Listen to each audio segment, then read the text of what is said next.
Welcome back, guys, to another episode of the Cinematch podcast, the show where we take different movies every week and debate and rate them. We've got a very special episode this week for two different reasons. First of all, it's our very first three-way. I don't know how many jokes we're going to get in about that, so I thought I'd get one off the bat immediately. We've got a three-way with... If I was to have a threesome, it'd definitely be with you two. Exactly. It's as good as it can get. And to mark the three-way, we're also doing three films. But before we get started, my name is Cal Altimus.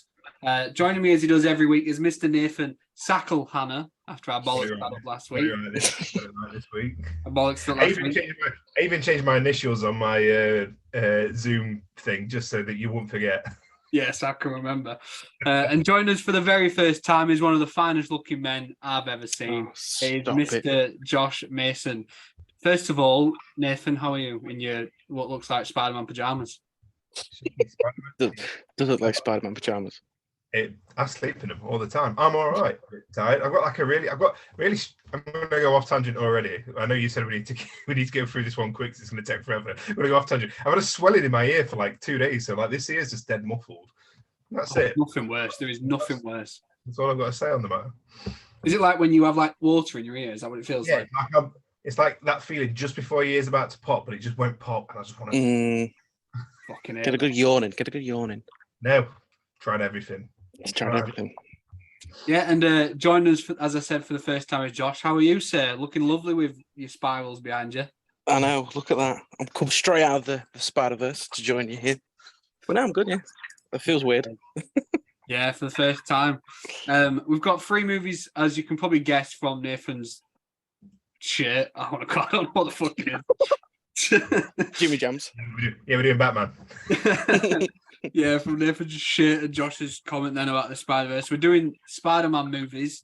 Because there's three of us, we wanted to do... Celebrate the trailer for Madam Web. Do you know, I've not even seen it. It's not even worth it. It's awful. I've heard it's shit, so I'm not going to bother. I haven't bothered with any of those Sony movies apart from the Venom ones. Like, I haven't watched... Oh, they're great. That Morbius, never watched that. No. And I'm probably not going to watch Craven either. Josh, you like Venom though, don't you?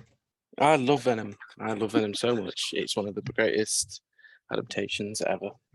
But yeah, because there's three Spider-Man franchises, essentially, we thought we'd do one of each, and we're going to go over the openings to each. So we've got the very first Spider-Man starring Tobey Maguire from 2002, I think, against The Amazing Spider-Man with Andrew Garfield from 2012, and then Spider-Man Homecoming with... What's up, sorry? Christ, I remember going to watch that. Grim, innit? It feels a long, long time. I was working at cinema when Homecoming came out. That's depressing. Yeah, I know, right? 2017. Oh no, I'm talking about Amazing Spider-Man. I remember. Yeah. Crusty. But yeah, like I said, the last one we're doing is Homecoming from 2017, when Josh was in a cinema working. Whereas, were you at Spoons then, Nathan? Because you like to talk about that job there. No, Did you work at Spoons? No, never. Hmm. I work. No, block that trauma out. Now I was at a pizza restaurant here. Oh, lovely stuff. While Homecoming came out. I was in Cleethorpes. I actually went to watch this in the cinema, I remember. I think this is like the first time. Such distaste. I was in Cleethorpes. Yeah, it's Grimsby, innit? Maybe. We're dumb. Yeah, I think this is one of the first MCU movies I actually went to watch at the cinema, because it weren't until later on that I actually really gave a shit. Like, I know, because when the majority of those were coming out, I was a teenager. So I didn't really bother going to the cinema too much. Well, you know me, Josh. You know me. It took you the 16 MCU movies. So I was just counting the Blu-rays on the shelf. So I'm surprised you can count to 16, to be fair. I've got my toes out. Right, no, I'm not having this, right? Because usually on a week, you're really nice to me. Just because you've got an audience now. Well, I mean, technically, you've always got an audience, but... Showing off for a friend. Stop showing off for your friends. But yeah, this is going to take a while, I think, because we are doing another showdown between the three, but it's the very first time we're doing one with three movies, and there's three of us doing it. So there's probably going to be some growing pains, but usually we do it, we do it in 10 categories. The winner gets 10 and the loser gets anything less, depending how close it is, it's usually like a 9 or an 8. There was like once you threw a 7 out, which was outrageous. I can't remember what it was for, but it was shocking, truly shocking moment. But this week that get way too fucking complicated. So we've just gone, the winner in the category is going to get 10, second place 9, third 8, just to keep it a little bit more simple, and help me add it all up at the end, because I like to think I'm good at maths, but this could get messy if I'm trying to add up 3 different scores along the way, especially if someone starts pulling out 7s and stuff. It's not worth risking. Would I? Oh, yeah, exactly. But yeah, so we might as well get started straight away then, because like I said, it's going to take a while. So there's no point beating around the bush. And we'll start with the best story in each movie. We'll start the way my screen's set out. So Nathan, you can go first on this one, then I'll go, and then Mr. Mason at the bottom. So the best story in each, they're obviously all Spider-Man stories, but they are quite different. What are they? Yeah, you'd assume so. But they are quite different in ways. So how did you score it? Well, I think Amazing Spider-Man and Tobey Maguire's Spider-Man are more similar than Homecoming. Homecoming seems to have a bit more difference to it, whereas the first Spider-Man and the Amazing Spider-Man's both about, nerd gets bit, learns to become Spider-Man, loses Uncle Ben. There's a scientist that goes nuts and tries to kill people because they've gone insane, but they're not really bad. They're good people that have gone insane with science. And Spider-Man learns he's got people he's in love with that he's trying to protect, and at the end he has to sacrifice those love. So it's very, very, both of them are very, very similar. One's just edgier and darker than the other. Whereas Homecoming came right off the back of Civil War, so it had that already. We'd already had that Spider-Man introduction, and even Civil War completely brisked over the Spider-Man introduction. So you had him going straight into being, well, he's Spider-Man, he's doing friendly neighborhood crimes, he's living his school life, and he's slowly learning what his kind of Spider-Man's going to be. And you've got obviously the Vulture there. So I'm going to go right off the bat and go controversial take, because I know everybody loves Tobey Maguire's Spider-Man except for Josh. I'll get to it. All I got yesterday was a text from Josh saying, "God, I hate Spider-Man." And out of context, I'm like, "Why are you doing this goddamn episode? What? Like, this is the one episode when we started the podcast doing it together. You said, if you do a Spider-Man one, I'm going to be on that one. And that's why you're here." We should have probably said that. That's why you're here today. Yeah, that's why, man. You've not got your own that we know of. You've got an OnlyFans, but other than that, like I don't want to plug, but you said that's what you want to be plugging summer. Yeah, exactly. So when you text me saying, "God, I hate Spider-Man," I was like, "Oh, fucking hell." But I went 10 to Homecoming, 9 to Spider-Man. I'm going to Tom, Toby, and Andrew. This is how I'm going to score it: 10 to Tom, 9 to Toby, and 8 to Andrew. Because I think what Tom Holland's Spider-Man did was fresh and different enough from the Spider-Man tale to make it interesting, and it's so fucking entertaining and the twists in it. We'll get to the fucking twist later, I'm sure, but the twist in it out surpasses everything in any other Spider-Man movie, including Spider-Verses. So yeah, Toby's great by the numbers, and I was thinking last night I was going to text you, but I thought I'll wait. Tobey Maguire's Spider-Man is so, like, it fits in perfectly with, like, it doesn't feel like a 2000s movie. It feels like a 70s, 80s movie. It feels like you could watch it alongside Christopher Reeve's Superman and Michael Keaton's Batman. It's got that kind of tone to it. So that I went number 9 with that. But it's just got this fucking great feel to it. And Andrew's great, but again, by the numbers and a bit too dark, even though I do love it. Yeah. I've kind of gone the exact opposite in the sense that I've gone 10 in favour of Toby, 9 in favour of Andrew, and then 8 for Tom. And the reason I've done that is because, like you said, the MCU version is a bit different, but it's also very similar to most other MCU movies. And at that point, it feels like we've seen that sort of formula now, where it's like they're changing out. There's supposed to be these really dramatic moments, but they focus on a lot of the humor the majority of the time. I also don't like. I know we've seen Uncle Ben die twice, but I don't like how they just gloss over it all. They don't even mention him by name. Like, there's a moment when they're talking about how Aunt May's been going through stuff, but they can't even name drop Uncle Ben, for Christ's sake. Just say the fucker's name. Like, I like him being important. Like in Amazing Spider-Man, Martin Sheen's performance as Uncle Ben, which we'll get to in a category later, but like it makes the character feel important. Like in his death has a huge impact on Peter's life, and that's how he becomes the hero he is. But they don't touch on it at all, which disappoints me. You said the first two are. Yeah, I'm very disappointed. I'm not angry. Yeah, you said the first two are very similar, and I agree in a sense.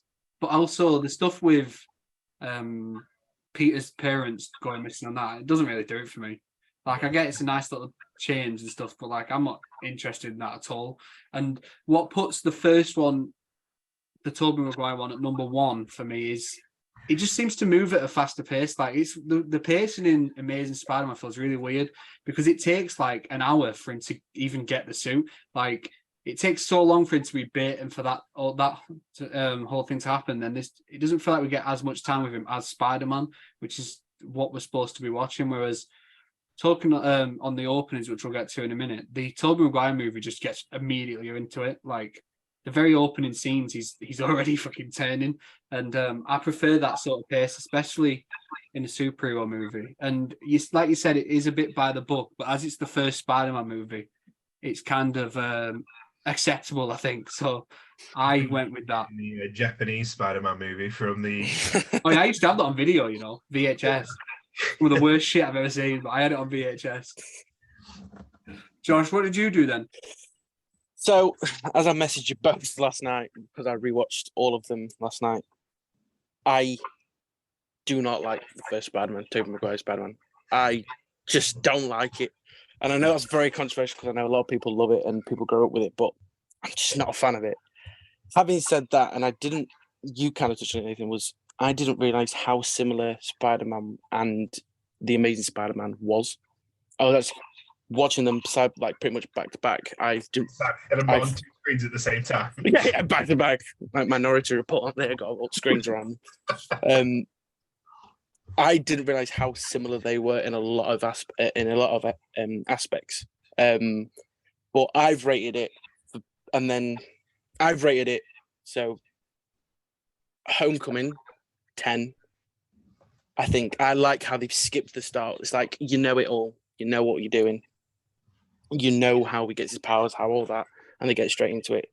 Then I've gone Amazing Spider-Man 9, and then Spider-Man 1, 8. Purely because opposite to what Carl says, I like the grittiness with it. I like the darker side of it, personally. And I just don't like Spider-Man. I think Amazing Spider-Man is a symptom of Christopher Nolan movies. Yeah. Definitely went, right, well, Spider-Man 3 went too cartoony, so we need to make it, and people like the dark gritty, so we're going to make it dark and gritty. And there are moments of it that are like way too serious for a I do love the movie, but it's way too serious for a Spider-Man movie. And it works for Batman because Batman is a dark and gritty character, but Spider-Man has tragedy, but he's a light-hearted, tragic figure. And like what you said about his parents, Cal, like it would have worked for me if it had a payoff in the end, but it just kind of pisses out. It's just there. It's just there.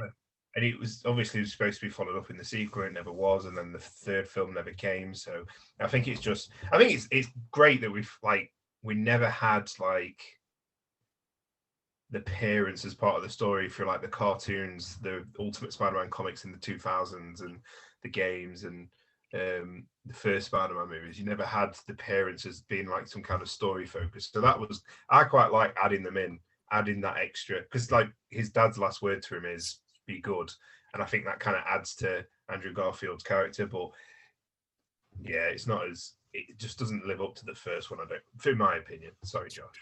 No, that's fine. He's essentially said, Josh, I expect your opinion, but go fuck yourself. Yeah, basically that's what he said. Yeah, we're both it's like I might go spin on it. We're both kind of saying it, Josh, just in different ways. Yeah, that's fine. That's fine. We'll move on to the openings then for both movies. All three movies, should I say? Tell we've never done this before.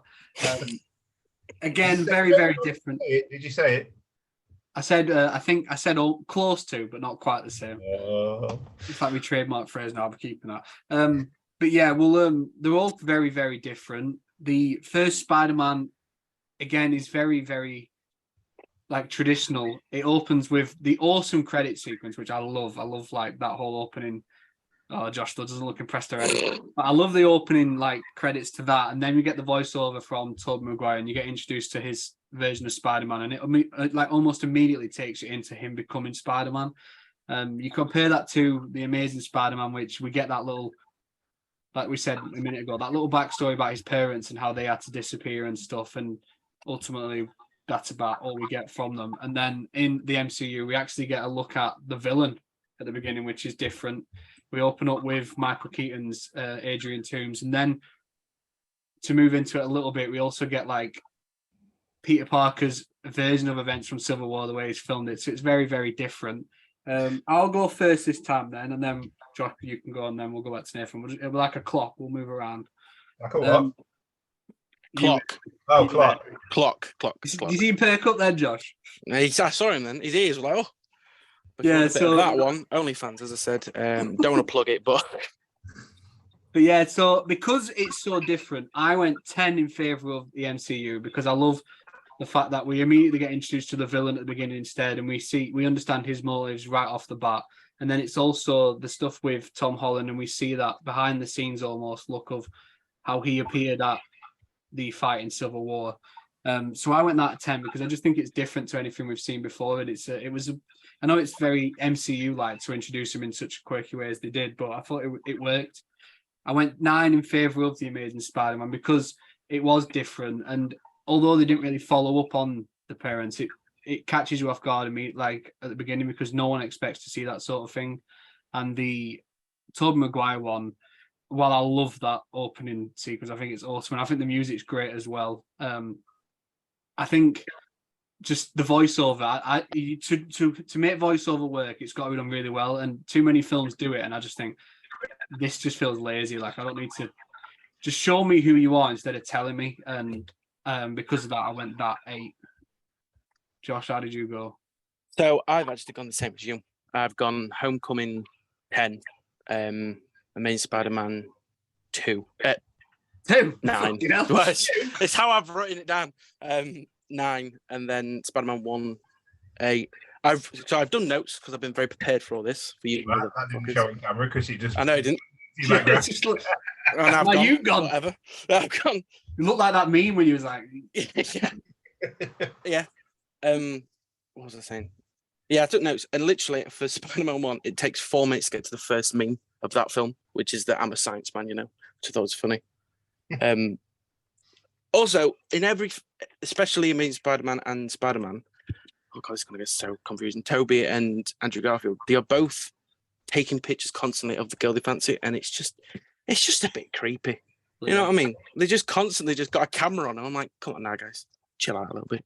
At least, like Toby though says it's for paper. Yeah. Just do it background. Just straight up, just got arrested. There. Yeah. What was I going to say? Shit. Lost your trail of thought. Have I distracted you? Yeah, I've completely gone. That never happens to us. We are consummate professionals. Oh yeah. Of course, yeah. I believe that. I love the opening to Homecoming. I think it's very different to all the other Spider-Man films we've seen, especially that time. Like with the starting of getting to know Vulture a little bit and immediately showing Vulture's suit as well, which is really cool. Which I think is a great design for Vulture. They've proper gone like the modern day era kind of look. And then the whole Civil War film documentary thing that Peter does is just so fun. I love it so much. And I think you also get to see in Homecoming and especially Amazing Spider-Man, you get to see a lot of the side characters a lot more. Whereas in Spider-Man 1, it's very rushed. But again, that's a kind of more of a fast-paced film, I guess.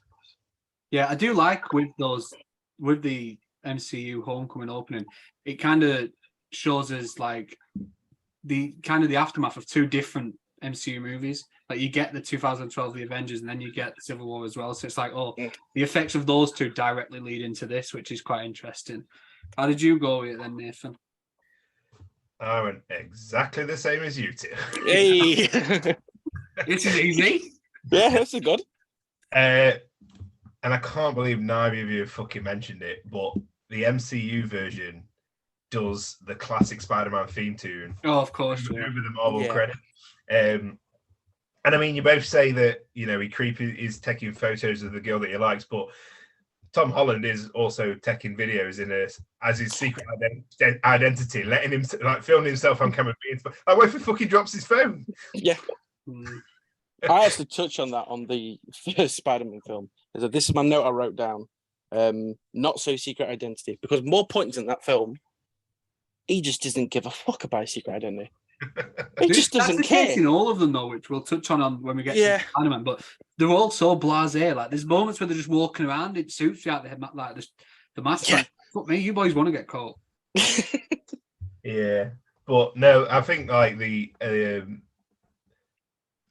recording at the airport and in the hotel and with Happy, it's all great. Like when it opens up and he goes, like it says a film by Peter Parker, like it's a nice, oh, this is gonna be fun. And he opens up with Queens and he does the voice. Yeah. It's great. And I mean the Tombs bit's great as well, because like you said, you've got the connection to Avengers, and I know it's like another villain that's tied to Tony Stark, but it's like really cleverly done, like a blue collar worker down his luck, like using this tech that he's found to become a supervillain essentially.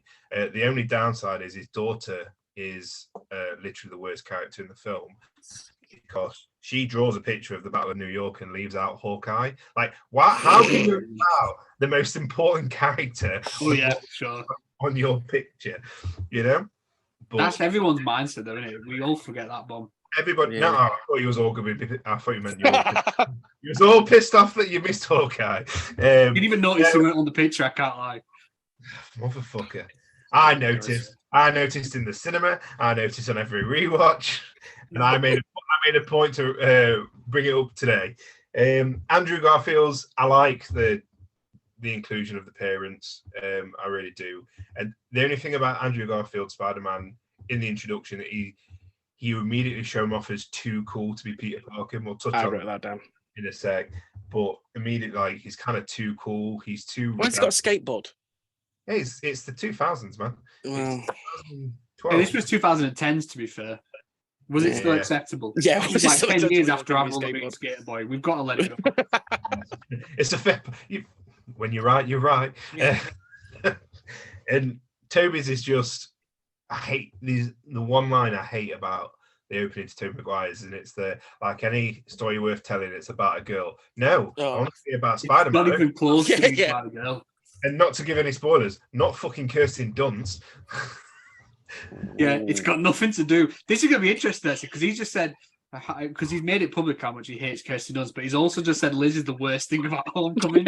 So that's the two of the three love interests. So I want to see how that lines up. But we both know who's going to win that love interest round. But yeah, it's like, that's flat. I'd want to be him. Heck, I'd even take that guy. And it's That guy looked like a dweeb.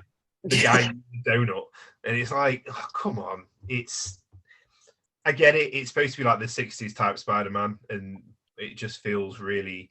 I mean, it's Sam Raimi, so it's always going to have some kind of quirk. Yeah. It just I feels. hate Sam Raimi. Ooh, that's What? Yeah. You don't like Anyway, horror, do you? So you probably never even watched the Evil Dead movies, have you? I have actually. And you didn't like them? Not really. Right, this will be the last time you ever come on here. Cheers, guys. Thank you for having me. I'll see you later. But yeah, it's just not as good. It feels like it takes a while. Like you said, it goes kind of straight into getting his powers and stuff, and it does. But it also just kind of feels like, I don't know really how to describe it. It just doesn't feel I felt structured enough. Spider-Man was just a bit of a slog at times. Oh, But then again, a slog. I don't know. I don't know. The opening moves at quite a brisk pace, but I don't know. There's just something about it. It's just, I can't explain, which is great for a podcast, I suppose. Yeah, top notch stuff. Yeah. Told you, consummate I professional. thought I was going to be the problem here. There you are. We'll move on then to the best endings for all three movies. I'll let you start with this one, Josh. But we've got the three obviously face-offs against the villains, and then the aftermath of that. You've got Tobey Maguire versus the Green Goblin, and the not to get too spoilerific, but the funeral afterwards. and his where he like dismisses Mary Jane. You've got similarly with Amazing Spider-Man, the showdown with the big monster, and then you got the funeral at the end, and then the way he dismisses Gwen Stacy, or maybe not, as we see, and then you've got the MCU showdown at the end, but there is no funeral this time. No funeral. No one died at that bit, and it's very different in the sense you get him with Tony Stark and how he's almost made a member of the Avengers until he turns it down. So the first two are very, very similar again. The MCU takes it in a different direction. So how did you score that, Josh? Before you say anything, Josh, I'm gonna put money on Spider-Man Tobey Maguire's not coming on top. I don't know why you said that, because I gave that an 8. I don't know. There was just something about the ending I just didn't really like that much. I mean, don't be wrong, we're going to touch on that later, but Goblin, just phenomenal in that film. He is such a good part of that film. And his final fight scene just felt a bit flat. It just didn't really... It didn't feel really like it got going at the time. It just felt like they had a bit of a talking, had a bit of a scrap, and then he's beefed it. Elegantly put. Thank you. I'm going to give the... Shut up. I'm going to give the Amazing Spider-Man 9. Although it's got... No, I don't want to get into that bit yet, but I just like the ending to that film. I forgot how rough Peter has it in that film, because he got to see so many people just die in front of him in that film. I forgot how much death is around him, which I like, and I like the whole bit with golf. Oh. I like death. I like death. No, I like the darker side of it. Again, that sounds like a goth. What? No matter. Though I don't like the whole bit he does with Gwen. He's like, "Oh no, I can't see anymore. I've kept a promise, blah blah," and then he does the whole, "Oh yeah, but best promise is broken." It's like, oh, shut up. But yeah, I'll give that a 9, and then Homecoming, I'll give a 10 because I just love the ending to Homecoming. I think it's great. The bits with RDJ with Iron Man helping him is just great. The final fight scene's really good, especially it's got the iconic from the comics where he's lifting the heavy thing. It changes in all the comics and films, but I love that scene where he's properly digging down deep to push through. Again, Vulture's just such a good villain. He's so much fun to watch. So I'll give that a 10, I think. That's fair enough. Nathan, how did you go with it? I didn't think beforehand, so Me neither. I just kind of waffled on the spot now. You're all winging it. I really like all of them, so I might even go a cheeky 10-10-10. Yeah, baby. Oh God. I've done so hard, right, to make sure I follow the rules. Follow the rules, and then this motherfucker is like, "Oh no, I'm doing all 10." Yeah, well, I promised I wouldn't do that again, but some promises are made. They're the best kind. Well, I don't mind a 10-10-10 as long as we don't start pulling out 10-10s 9, because that's going to... I'm going to start doing 10-8-4s and... No, I couldn't decide between any of them. They were all fantastic, and they're all fantastic on their own merits. Tobey Maguire's is, sorry, Josh, but I think it's pretty iconic. Like, you've got that the final Green Goblin show. Like, if you were to take it kind of back from the two decisions, the Mary Jane or the entire trolley full of people, I don't know why you pick Kirsten Dunst, but he gets her first, gets the trolley, struggles, and then like has the showdown. Like his "Don't Tell Harry" is like heartbreaking. You get Harry seeing him put his dead dad down, which stokes that "I hate Spider-Man" fire. And then you have the funeral, and it really like exemplifies just the kind of rough life and self-sacrifice that Spider-Man makes.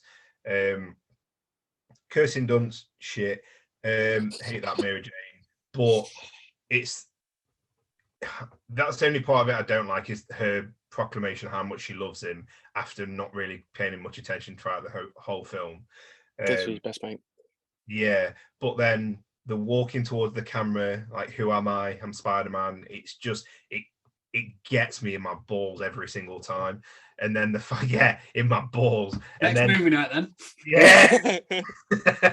and then that final swing as he, like, from the video clip that I put up the other day, as he lands on the pole and swings towards the camera, it's brilliant. And then goes into Chad Kroger's Hero, as we all know is one of my songs. And then Andrews is great. Andrews is a very different ending. It's dark, it's dour, but then, like, with a tinge of hope at the end and a bit of playfulness at the end. And it is a really dark film, but again, the final swing is fantastic, and you get that amazing. It gets a lump in my throat every time.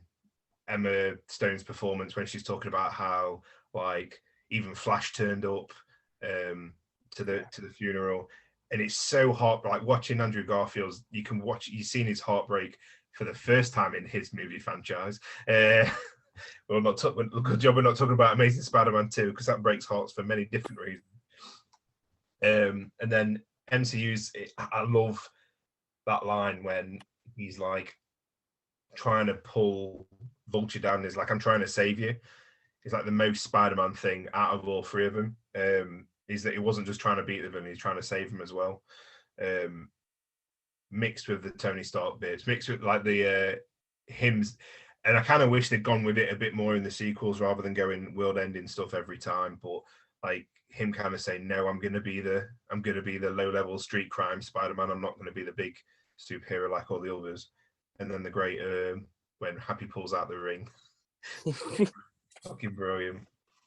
And then the Aunt May reveal at the very end, and then cut to credits. All perfect. I genuinely can't decide between it, because they all just do something for me. Yeah, I agree. I think I like all of the endings, but I went 10 in favor of the MCU one because I love the show of growth that he has to turn down the Avengers, because that's all he's wanted since he became Spider-Man, is to be a part of the team. And now that the opportunity has been offered to him, he turns it down. And I love the final showdown with Vulture. I think Michael Keaton's Vulture is excellent, which we'll get to soon. But I love, like, that scene when he's in the warehouse trapped under the rubble, and the acting from Tom Holland there is fucking incredible.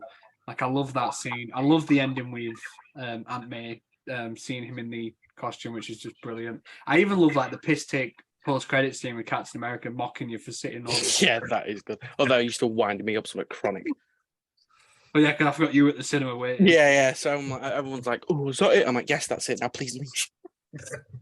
I also really like the Tobey Maguire Spider-Man ending, because, like you said, it felt like, even though the film was ending, there were moments where it felt, oh, this is important for future installments, like Harry finding Spider-Man over Norman's body. The showdown with Norman, while it isn't the most iconic Spider-Man fight ever, I think the way the dialogue's framed and stuff is what makes it so good.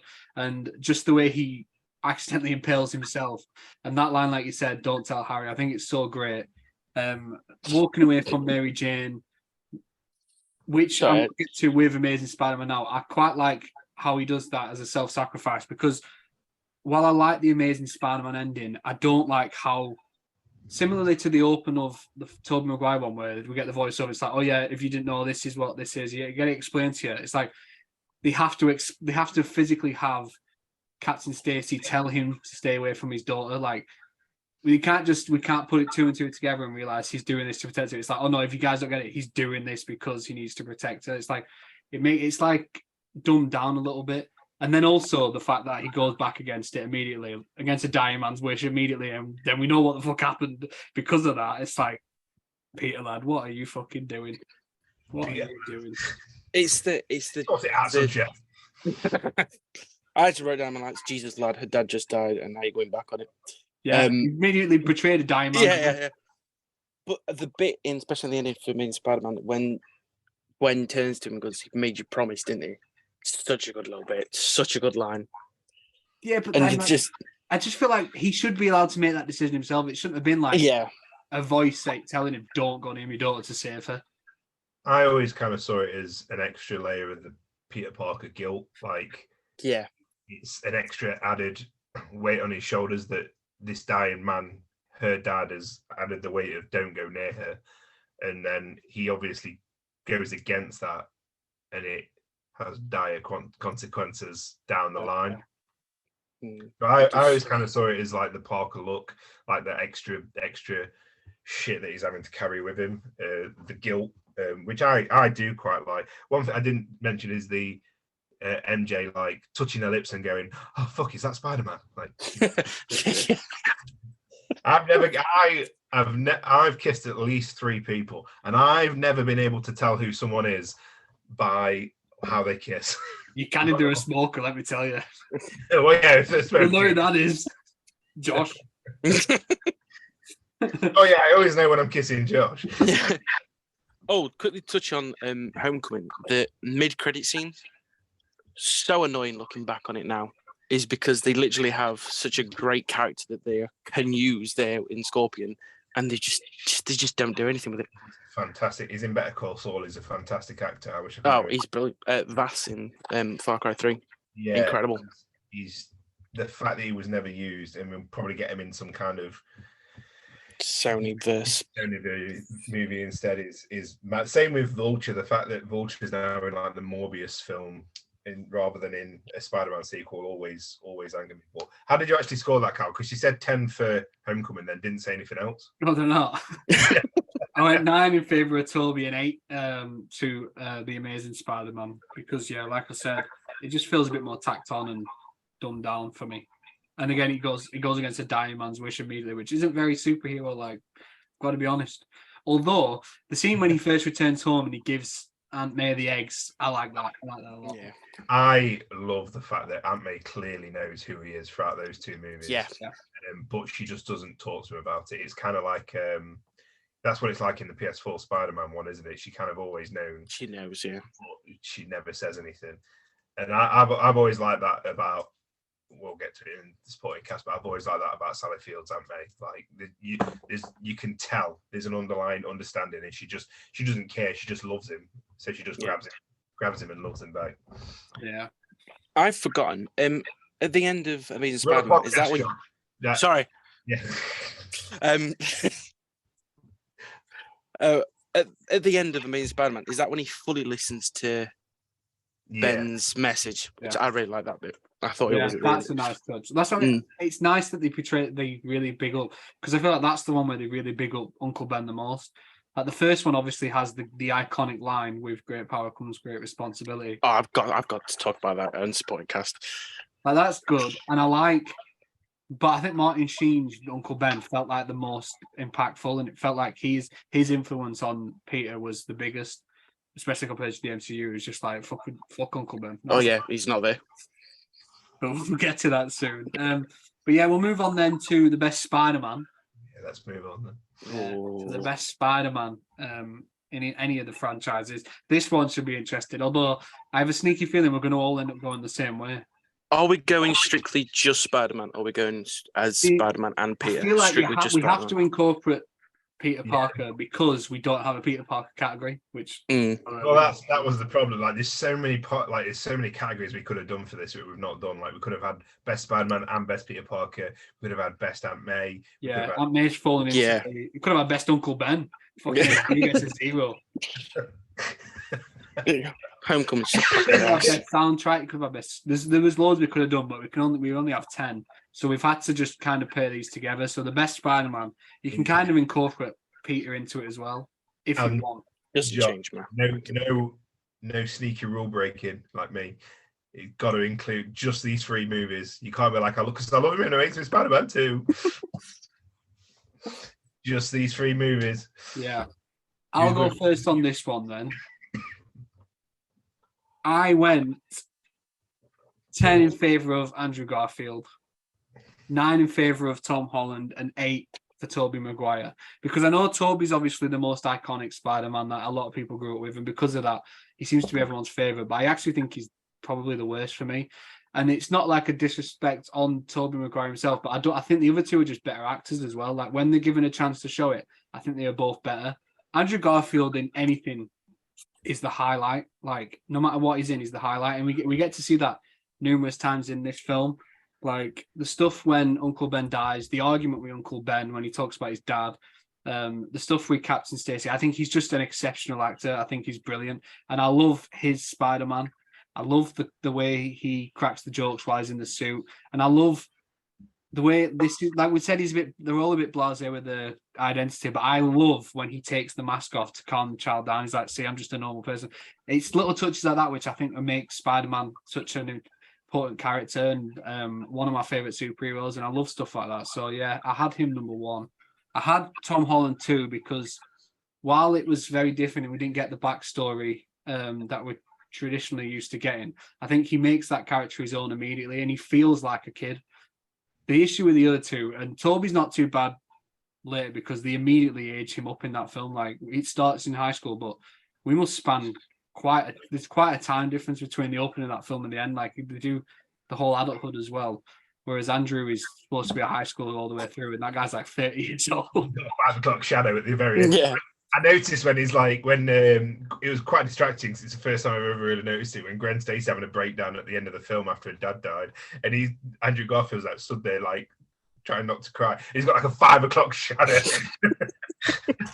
Yeah, so it's hard to see him as a kid, and I get like we said, the stuff with the skateboard and when he immediately breaks the teacher's rules and he gets back on the skateboard. It's like Peter Parker isn't a rule breaker like that. So that was quite jarring, especially rewatching it now. But I just think because of the way he portrayed the character and the love he's receiving now, which feels so satisfying because it feels like we've been championing that alone for so long, but I think he's the best. And I love Tom Holland. His performance, like I said, in the warehouse when he's underneath the rocks is brilliant. His chemistry with like Tony Stark and stuff is so unique, but also really entertaining. And he's quite funny, whereas Toby isn't. Like he's fine, and he probably plays the nerd the very, very best. Like he really is a dweeb in that film. But like he doesn't have the charisma that I think it takes to be Spider-Man. Like even when he's in the suit, it's not the same. It doesn't come across natural like it does for the others. So that's why I had him last. Josh, how did you go with it? Exactly the same. 10 to Andrew, 9 to Tom, and 8 to Toby. Andrew Garfield is by far the best Spider-Man. He gets the quippiness right. He gets the humor right. He gets what I like about Andrew Garfield especially is they focus on that he is very smart. It's like one of the first things you show is like he's got a lock on the door, and you show all how he's built that and the building of the web shooters and all that. I love all that bit, and I think they focus on that really well. The downside of him is he does look too old to be in high school. Yeah. Well, 17, I think. Yeah, 17, 18. I think I googled last night. He was 27 when he filmed that. It's like you can kind of tell in parts. He was my age. Yeah. That me trying to play Spider-Man. Like the meme. Steve Buscemi was like, "Hello, fellow kids," with a skateboard on his back. Yeah, Andrew Garfield had a skateboard. Skateboard on his back. Yeah, he's just so good as Spider-Man. He gets everything right, and the emotion that he ends up being able to show properly with Ben's death and with Captain Stacy's death is just so good. And I think he's just by far the best Spider-Man. Probably maybe the weakest Peter Parker, but all the Spider-Man stuff I think just makes up for it. Tom Holland, I think, is the best all-rounder. He can play the nerdy Peter, but can also be quite funny and quite quick-witted as Spider-Man. We do that. And then Toby, I did a tally for every time he pulled a punchable face in that film, and I have 9. There's a bit, I can't remember which bit, when somebody's talking to me, he just stands there going, yeah. I've written a couple down. It's like when he's in a canteen, Ben's death, the scene. Oh, it's when MJ watched his uncle die, and the first thing you thought was, "I'd love to punch him in the face." Yeah, because Tobey Maguire. He's okay actor. He just doesn't play Spider-Man right for me. Ooh, I saw a little unsure face then. There's a bit in Spider-Man when they're on. Oh, when Green Goblin puts him to sleep and they're on the roof. It just shows no emotion. He's just there, just very still, and I just don't like it. I just can't get along with it. And then when he's Peter, they just don't focus enough on how intelligent he is. There's a couple bits where he's like, "Oh, Connor's fired me," or "Oh, I like science," but they just don't focus on it enough for me. Yeah, it's got to be an 8. He's the worst. He's the worst Spider-Man. He's the worst. He's the worst Spider-Man. Also, they focus way too much on CG for that film. Like, all the fights are very heavily CG, and I don't think he gets the full showing off of what he can do. I think he probably has the same amount as the newer films, but you put more notes. It's more. It's 2002. It's a lot more. Yeah. Running across the roofs, and you're like, "Is this PS2 game or what?"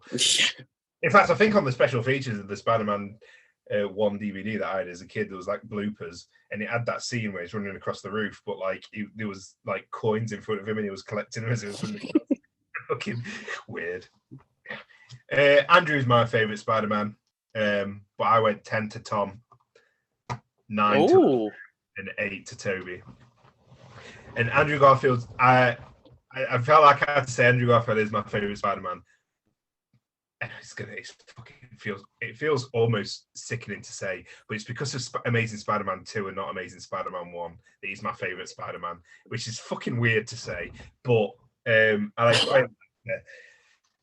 Tom Holland is the only Spider-Man who's playing a high schooler that feels like a fucking high school. Though he does say he's 15, I would say.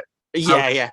I put that down. Maybe, but definitely not 15. But he's the only one that's believable as a high schooler. Like, he's doing shit that he doesn't know the outcome. Like, that he does things and it's either makes things worse or it kind of goes off the rails. The bit where he's the guy who stole the bike, he like gets the bike and he's like, "Whose bike's this?" Like, and he just leaves it on the side.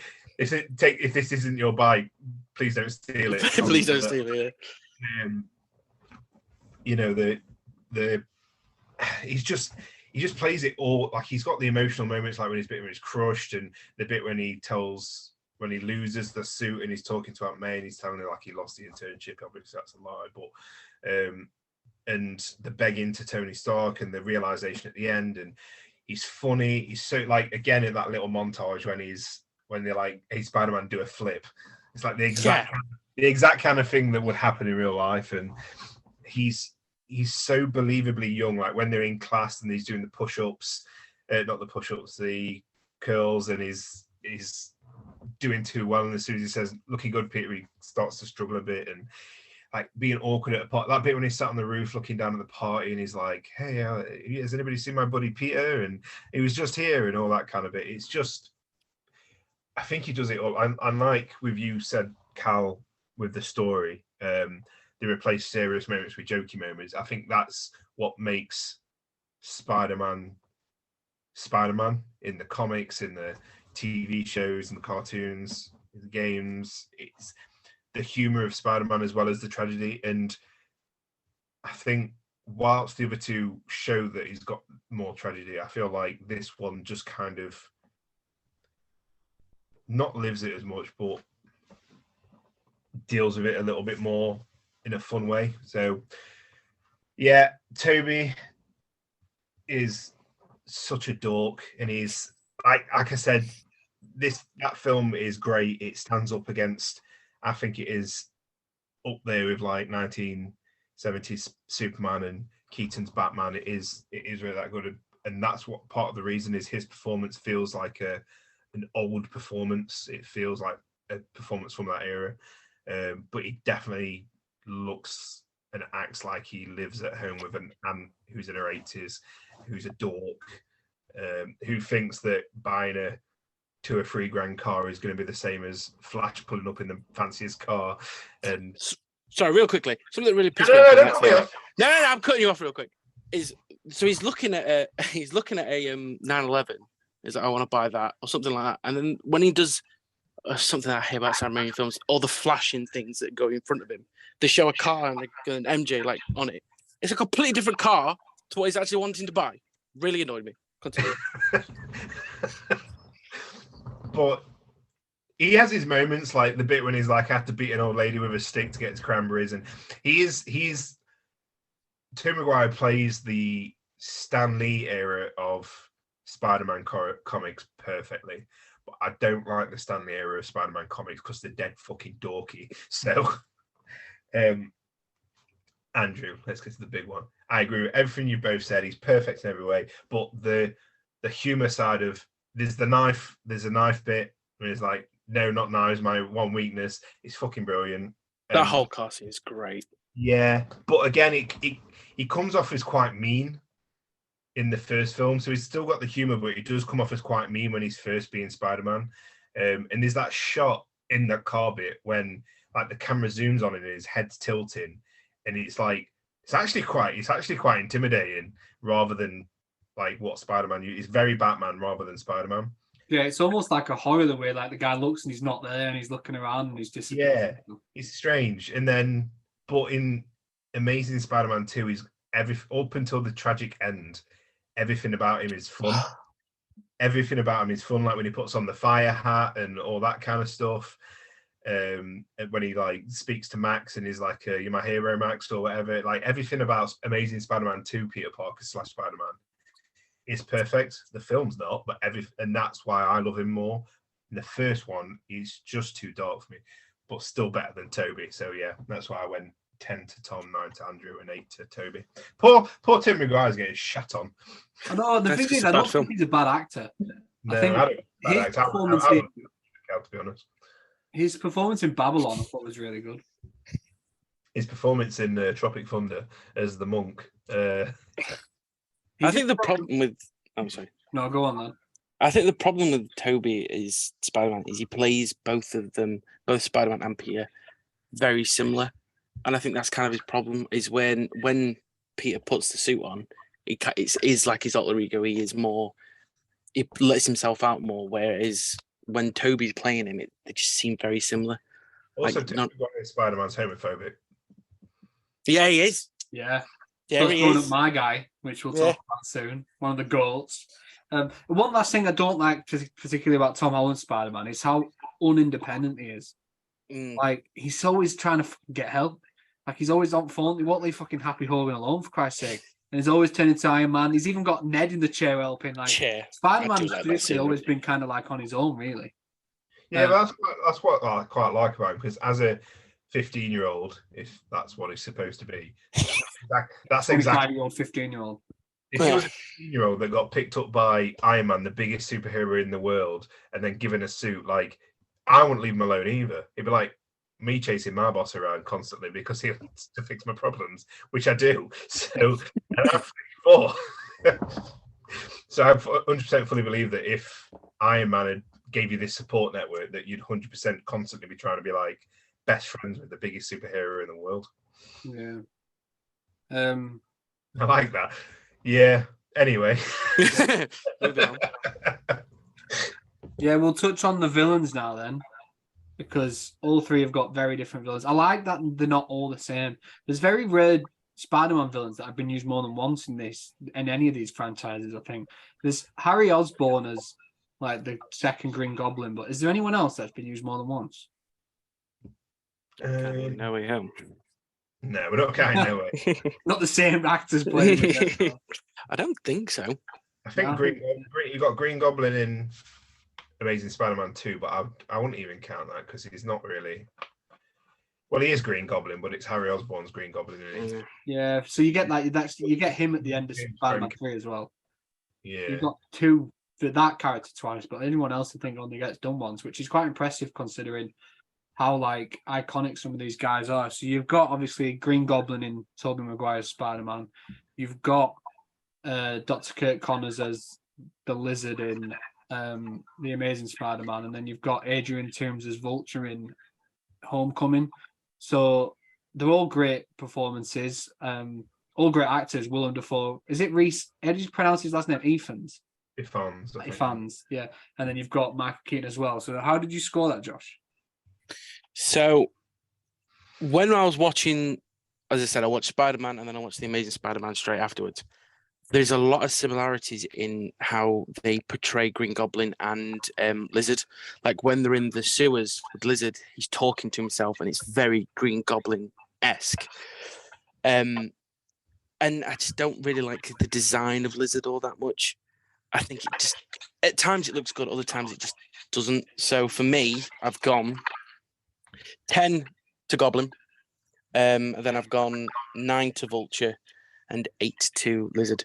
Vulture is, if it wasn't for how perfectly William Dafoe captures Green Goblin, Michael Keaton would absolutely run away with Vulture because he's so good. He does the whole, I mean, I know you're all going to talk about it, but the car scene and the slow reveal, the reveal of he's Liz's dad is just so fucking good, and it's played so well. And him slowly realizing you're fucking Spider-Man is just so it's perfectly played, and the design of him is amazing with the whole flight jacket that make look like the feathers and the helmet looking like the beaks. Great, but then it's just kind of outshone by Green Goblin. Isn't it? He's William Dafoe's Green Goblin. As much as I hate Spider-Man, it's just the best thing about it. He really is. Well, one of the best things about it. How he acts, the split personality he can manage to do, the scene at the end when he's being Goblin and then he switches out and like, oh Peter, it's me. He's just great, and also he gets to shine again as it is No Way Home. Just brilliant. Although in the transformation scene when he's becoming Green Goblin, yeah. How many quick pan shots do they need to do of different people's faces? I know it's very Sam Raimi, but God, it wound me up. But yeah, 10 Goblin, 9 Vulture, 8 Lizard. Lizard's good. Lizard is good. Part of me likes the design. Part of me hates the human face. You said you didn't like the design.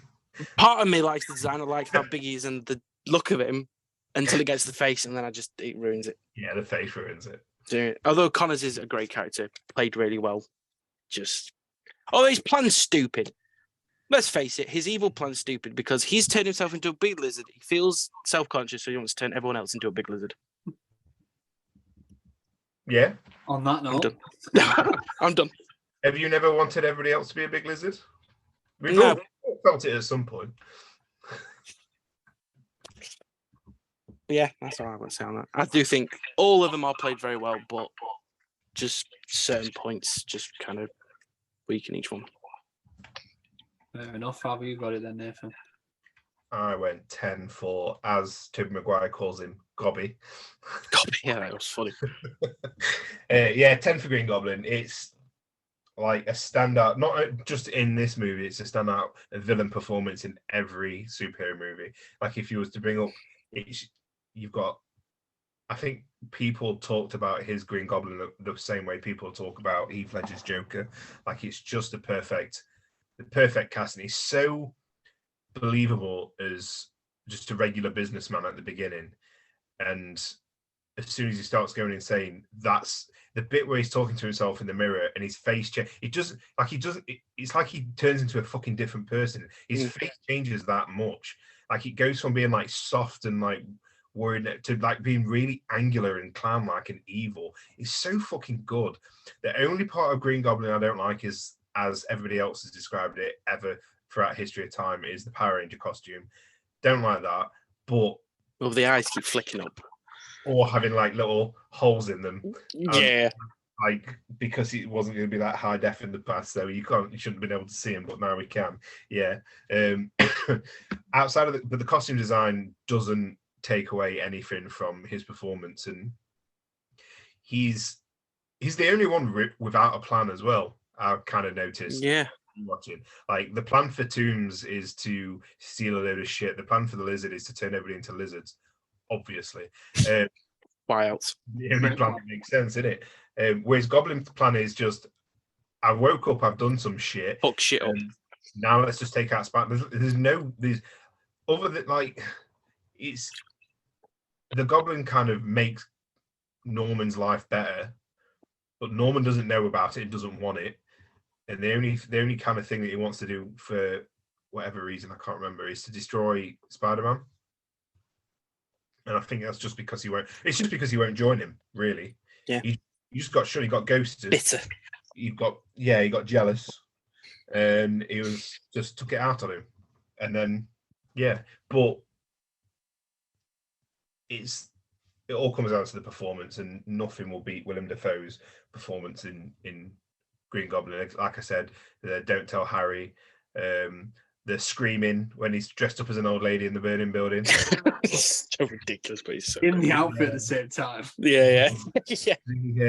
The I'd love to know how he got that on. Put that outfit on, then he was putting the old lady It- get up on top. Yeah. it did make me chuckle because like I completely forgot. Like I said to you, Cal, before we started recording, I've not watched the first Spider-Man in quite a while. But then he jumps into the building. He's looking at the woman in the robe. He's like, "Hey, are you okay?" And he's like a xenomorph from Alien. You can see how far back the head goes. He's like, "Christ, is Spider-Man?" At least he's not judging on deformed people. Like he's like just trying to save her. But the iconic "I'm something of a scientist myself," and when he jumps out and he does the arms and all that, and the really like when they go up into Peter's room and he like sees the blood and he looks out and he's just The thickest blood, may I just say? The thickest blood. That is wax. That's Spider-Man blood, lad. That's what Spider-Man did. Just as a side, really weird that like, I didn't realize Peter was up in his room, and then everybody at the party goes upstairs to check Peter's room to see if he's there. It's really fucking strange. But could have been jacking off. Imagine that mate walked in. Probably help him. That's how close they are. Lizard is just forgettable. I went 8 for Lizard. He's a bog standard villain. To me, he's no different from the one from Thor: The Dark World. He's just a cheap copy of Green Goblin, a scientist that's gone insane. A bit default. The good bit I like about the Lizard is that for the first time, and the only time other than I don't really count Venom, but he's fighting a monster, like an actual monster, which is cool. Like the fight in the school's really, really fucking good. And we'll get to that. Iconic. But compared to the other two, like he's just so bland. And Toombs is brilliant. The good old Spider-Man in the car, just everything about it. The reveal, the fact that he's a low-level crime guy with high-tech stuff, just really, really works. And it's Michael Keaton. He managed to do a performance that kind of made people forget he was Batman, because that was the thing going in is, we've got Batman as Vulture. And he played Vulture so convincingly, unlike the Flash where he wasn't able to play Batman convincingly.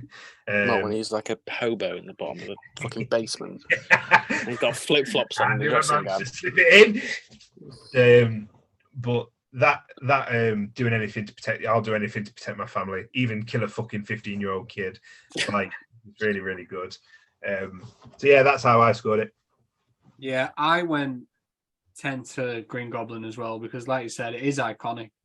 There are reasons people have been saying for years now that they wanted Willem Dafoe to play the Joker, and it's because of how good he was as the Green Goblin.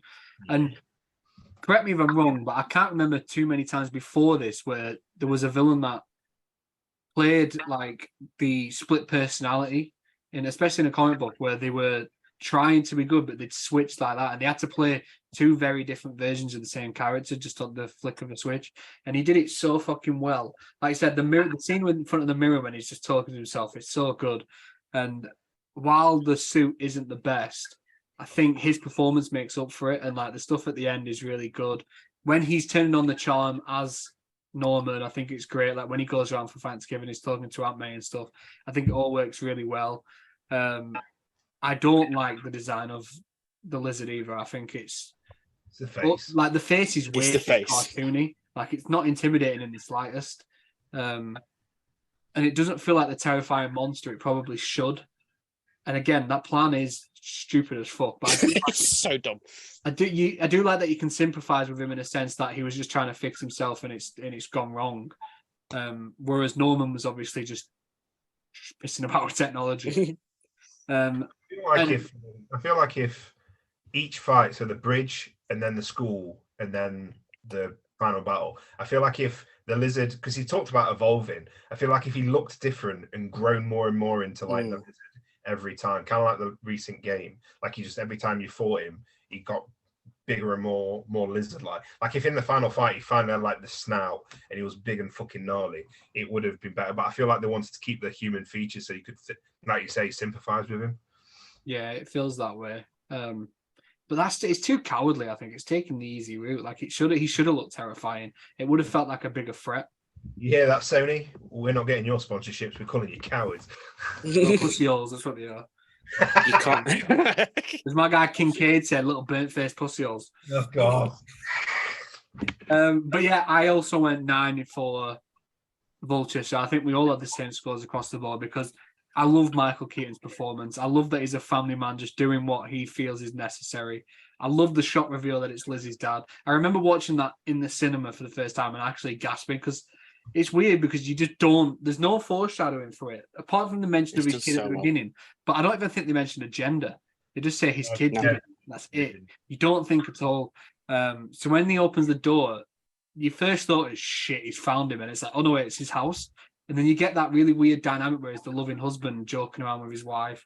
And then the car scene when you see him working it out and putting 2 and 2 together and he realizes it's Spider-Man. It's so fucking intense.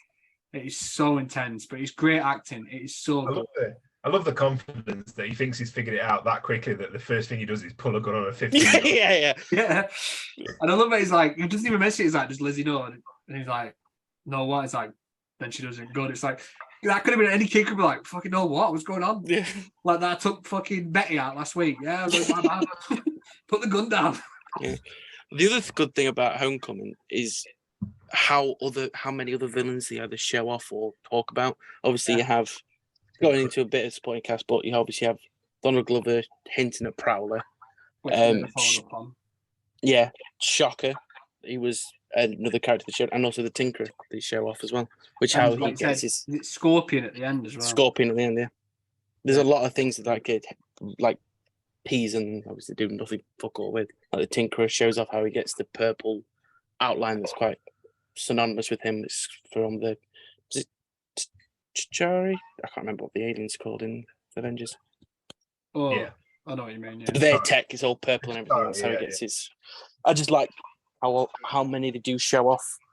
I also really love the Vulture design because the cartoon one and the comic one is goofy as hell, and it felt almost impossible to do that seriously, but they made it so fucking effectively, like using technology and like the way the mask and the bright green eyes, it looks terrifying. That first shot when he shows up and he takes Peter into the sky and drops him, I think it looks fucking awesome. Yeah. You also get the little, to be fair, you do get a little Batman reference then as well when you've got his. I was going to say that. In the moon.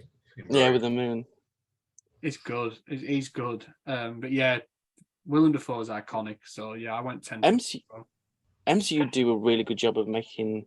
They've took some of the cartoonier villains and brought them into the modern day and done really well designing them. Like Mysterio from Far From Home is such a great design. And how it's a very good design, yeah. Very good design. Because again, a very goofy villain. They've managed to make him really serious and deadly with tech.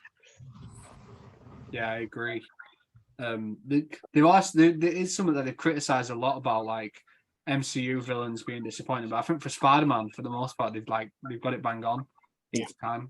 Which again, for me is a shame that they kind of went like for the MCU, they've kind of just gone, oh well, we can't top Willem Dafoe, and we can't top Alfred Molina, and we can't top this and that, so we're just going to bring them all back. Like I really wanted to see what an MCU Goblin, an MCU Doctor Octopus, and Scorpion everybody would look like, but it would have been a perfect opportunity for them to have done a new villain for them to design. Yeah, and they just chickened out on it.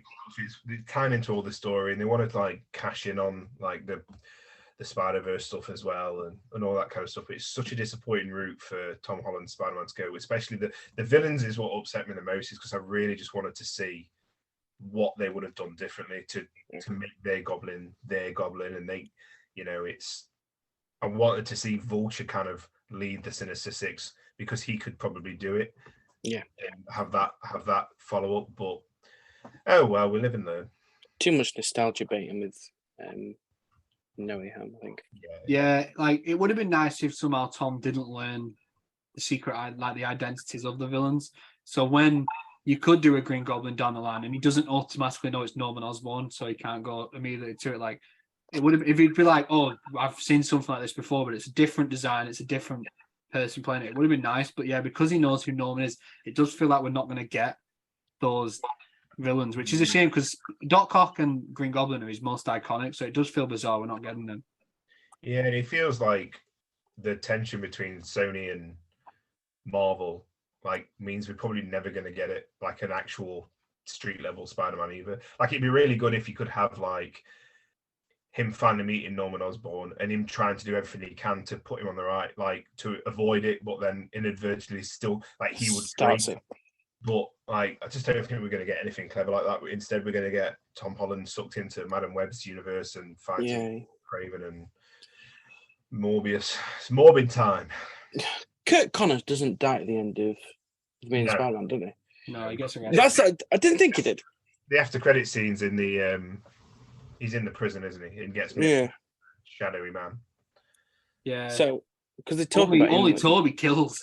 Yeah, kills a lot. I suppose though technically he doesn't kill Goblin. Who? Toby No, he doesn't kill him. He Goblin. just moves, kills himself. I mean, kills the person that killed Uncle Ben. Yeah, but that Which is motherfucker was asking for it, although it wasn't him. That's a dumb scene, right? Because they literally have the camera has a light directed straight on him, right? And then the cops come up behind him, and somehow they don't see him swing away. Yeah, well, you can say that about Andrew Garfield. That's in the middle of a fucking road with a helicopter spotlight on him. And that is fucking true. I did forget about that, but that is true. It's just dumb. We've talked about the Spider-Man, the Spider-Men, should I say, and the villains. So next we'll talk about the love interest. This should be interesting. Let's just get it out of the way, shall we? Shall we all just say 10 to Emma Stone and just fucking move on? Yeah, pretty much. Kirsten Dunst 10 straight off the bat. Fuck you. No, yeah. So you've got Kirsten Dunst as Mary Jane Watson in. Right. I thought you were coughing. Spider-Man. You what? Sorry. I thought Nathan were having a coughing fit. It's fine. No, you've got Emma Stone as Gwen Stacy. I think. Hello, Nathan. Can you speak? I can now. No, I was going to say. I thought you'd gone silent for a sec.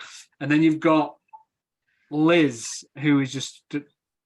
It's a weird choice, put it that way. But I'll let Nathan go first then, because he seems to have very clear thoughts on it. I'll score it. Gwen. 10. Yeah. Kirsten Dunst. 7. You can't. No. Liz. 7. They are fucking horrendous. Like Josh, the rules are there to be broken. Okay. I'm just trying to fucking work it out quickly. Yeah, that's cool. What's her name? Liz. The only good thing about, and it seems a bit poor to say, but the only good thing about Liz is who her dad is. Like, I don't find her fun at all, and she's like, I mean, she's nice or whatever, but I'd never really believed, like, that it's never really going to work. Like, even from the get-go, that's not going to be the end game. And as soon as you realize who her dad is, you 100% know it's not going to be the end game. Oh God, where do we go with Mary Jane? Where do we go? Right. This might just have to be a special episode on itself. Through that film, she gets through. Yeah, comfy. So she dates Flash. She then dates Peter's best friend. Then cheats on Peter's best friend with Spider-Man. So we'll count that as another person, and then proclaims her love to Peter Parker. Then, so technically, she doesn't know Peter Parker and Spider-Man are different people. In the one film, she's in it with 4 different people. Like, it's just flip flops. That, and she's just not. She's a bit of a bitch. The bit where Peter Parker waves to her, and then he just walks. Her friends walk past her. She didn't even acknowledge him, which I get is to make him look more like. That's fucking funny though. It's to make him look more like a loser, but still, you'd at least give him a pity wave because she's supposed to be like his next door neighbor and nice to him. Like Go about that bit. We're watching the film. there's that lovely bit. There's that lovely bit where like they're talking, and he's talking really creepily talking about how he made her cry. She made him cry when she played Cinderella. Creepy. But then a really nice heart to heart, and then she sees a boyfriend with a flash car, no pun intended, and she's like, "Oh my god, let me jump on your dick!" And like almost fucking immediately, she's constantly fucking moaning, she's constantly fucking whining. Oh god, I can't stand it. I can't stand it. And I don't get everybody, and I know exactly the reason why. Everybody says she's hot. Not for me, not really my type. And I know why people say it, just can see her nipples in the rain, but just not for me. Just not for me. Can't stand it. And why would you proclaim your love for somebody at your best friend's dad's funeral? Why would you do it? Yeah, it's a strange place to do it considering it's your ex. But not only is it your best friend's, it's your ex's dad. Your ex's dad's, so your ex's dad's funeral already, which has got to be awkward. But then you're proclaiming your love to your ex's best friend, whose other father figure has just died as well. Oh. Well, has he though? Because I feel like there's a large gap between Uncle Ben snuffing it and the end of that film. Yeah, there's probably more fucking people between those four. Talk about the one you like. Talk about the one you like. No, it's much more fun when I talk about it. You weren't here for the Nightmare Before Christmas episode, Nightmare on Elm Street episode. Yeah, that was rough. Oh, it was rough. She's just in her eyes. What's wrong with her eyes? Why can't she open them fully? She always looks like she's smoking pot. Like she's got Muppet eyes. Anyway, Gwen Stacy, perfect. She's perfect. She stands up to Flash, spot on, and she does it like that kind of person would. She's believable. She's loving. She's a fucking angel. Oh, No, he's just remembered something else. When Peter says when Aunt May's talking to Peter about when he first sees Mary Jane, and she's like, "Aunt May, is that an angel?" No, it's a fucking child. You know what a child looks like, you moron. Yeah, that's on him. Why are you criticizing her for that? How many angels do you know that are ginger? I don't know any. Oh, but yeah. All Kirsten Dunst has got going for her is she's the only Mary Jane that we've actually had. Yeah. Which is quite weird considering how Mary Jane, yeah, we've got an MJ, but no, yeah. Yeah, but she's the only, and the iconic look with the red hair, it's the only one we've had. They were obviously going to bring one into the Amazing Spider-Mans before that franchise. What about the red look with the kimono on she's wearing at the rooftop bar scene? Yeah. When that got on, I was like, what's she wearing that for? Yeah, it feels like cultural appropriation. Yeah. I was like, is that allowed? Get cancelled for that these days. Yeah. I went 10 in favour of Gwen Stacy as well for very obvious reasons. I think she's fucking awesome. So much better. Like that, just that end performance outshines anything Kirsten Dunst does in that first movie. I think Emma Stone is a tremendous actress. I think the character is incredible. I think it's nice that they went with Gwen Stacy instead of Mary Jane. And I love how intelligent she is as well, and the way she helps towards the end. Like she's involved, and I like that. And I also like when, like you said, she stands up to Flash, and she's shown that courage, and she even like does it with her dad as well. And when Peter sneaks into the science, like the building, although stupid idea to speak up when you're supposed to be fucking hiding, and he has to answer the fucking know-it-all, and she keeps that secret for him. I love all that stuff, and I love that he tells her who he is and we in the first film. I love that they don't drag it out, and she knows he's Spider-Man and is fine with it. Like she understands it, and you think in most films, if you go somewhere with her dad and he ends up dead, you'd expect the girl to kind of like hold a distance, but she doesn't want to. She's the one that goes to he's the one like that separating himself, and she's the one that goes over like, what the fuck are you playing at? Like she's so headstrong, and I think she's great.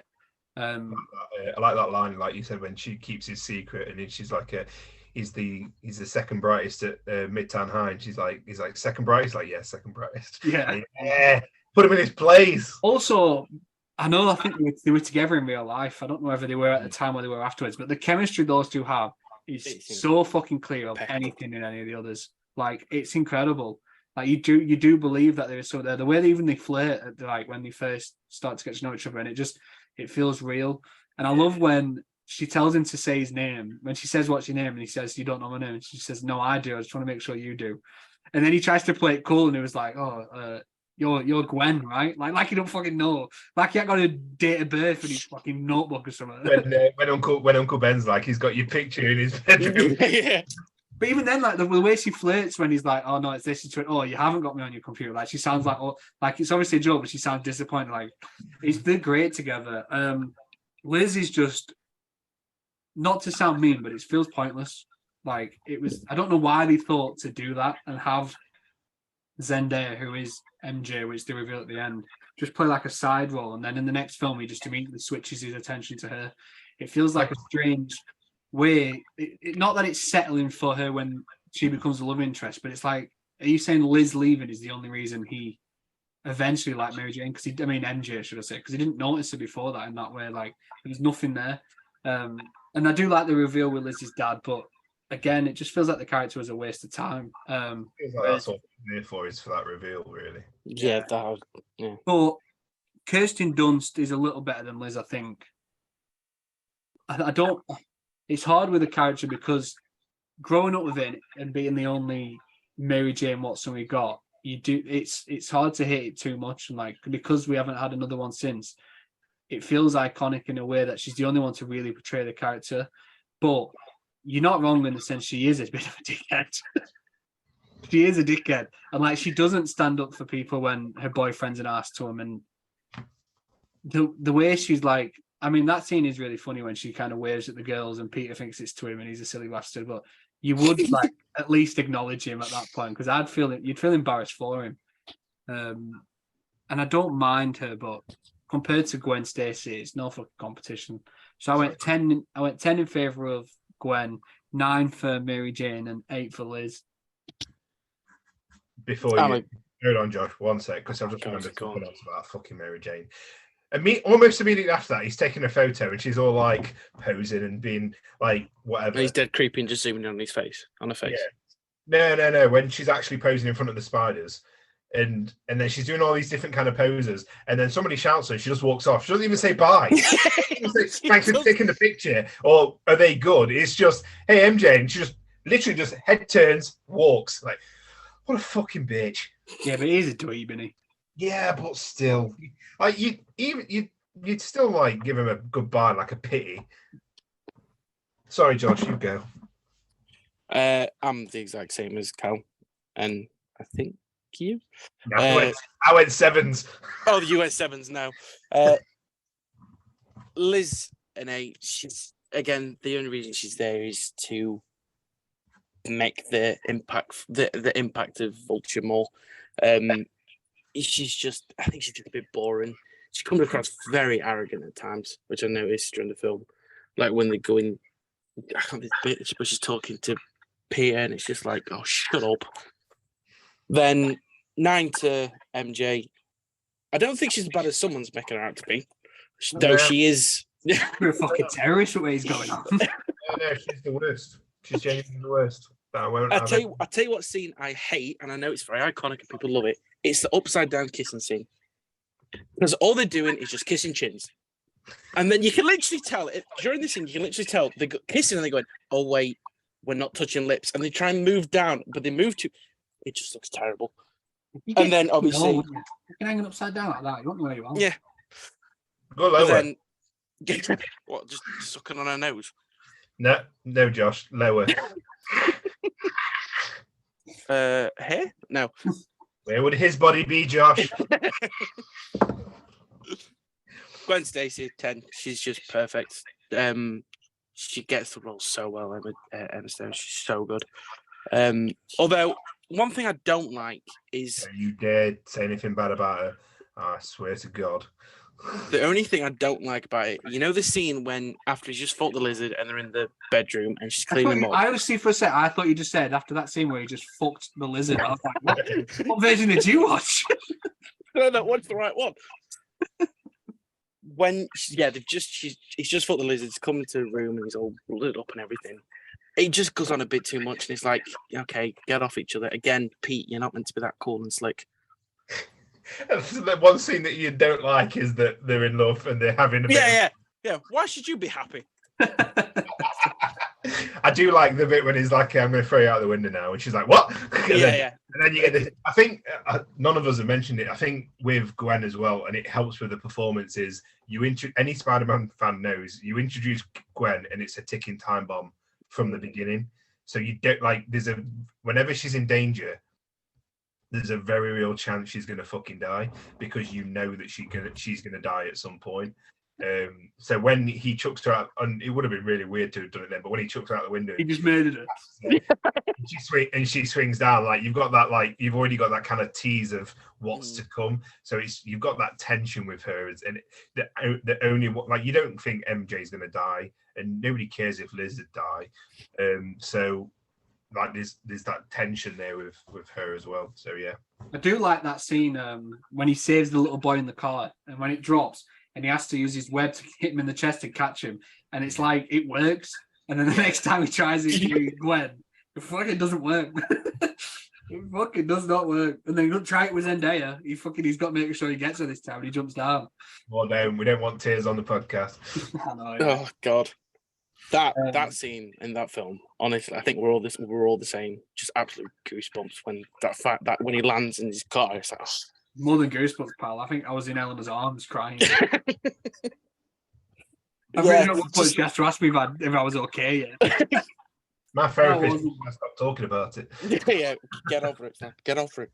But yeah, the chemistry that those two have together is just so good.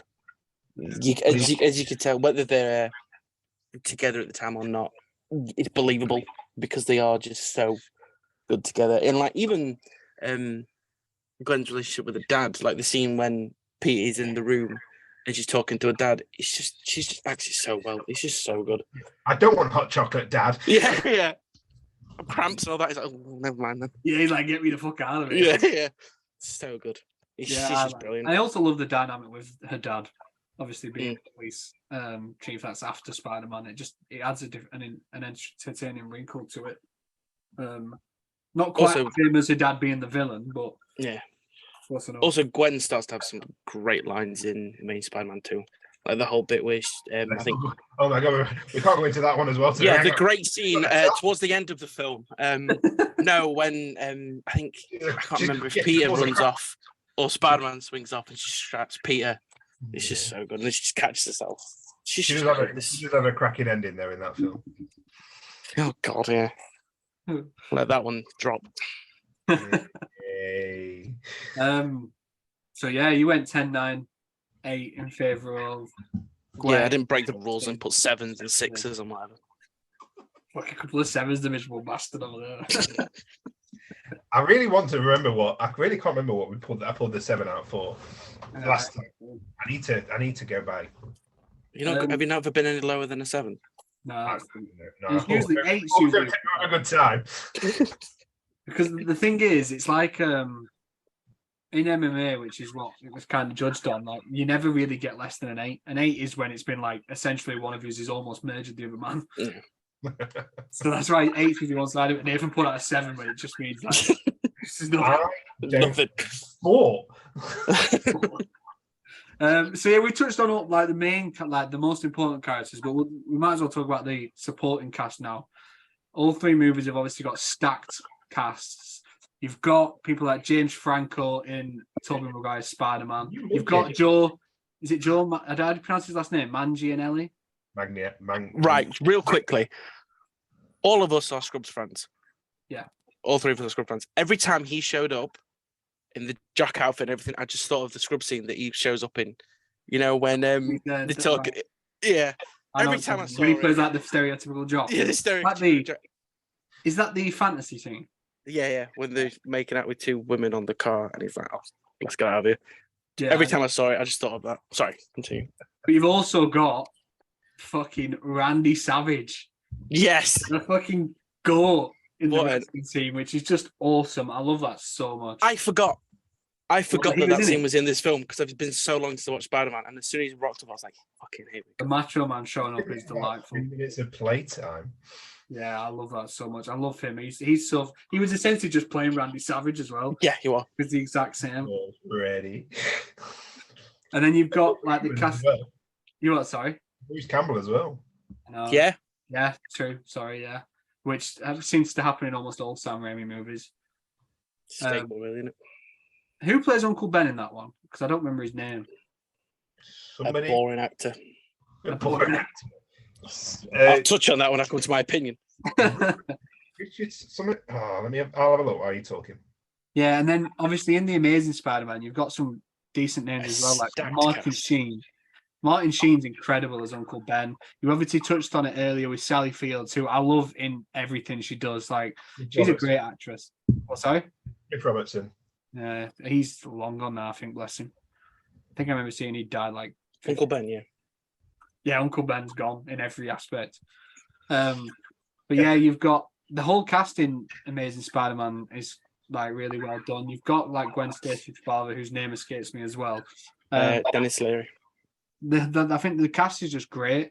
Obviously, Homecoming, you pull out some big names like Tony Stark, like you've got Robert Downey Jr., you've got Happy Hogan, who I can't believe his name's just like disappeared out of my head. He's fucking famous as hell, John Favreau. Yeah, I don't know why his name like disappeared.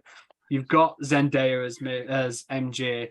You've got Marissa Tomei as Aunt May. You even got like Gwyneth Paltrow showing up right at the end. You've got Chris Evans, Steve Rogers making weird cameos in the TV screen. Like the cast is very stacked. I think you've missed the biggest, in my opinion, the biggest character in the first Spider-Man. Well, I'd be funny, mate. J.K. I'm going to Simmons. try fucking run off some names. I forget people, right?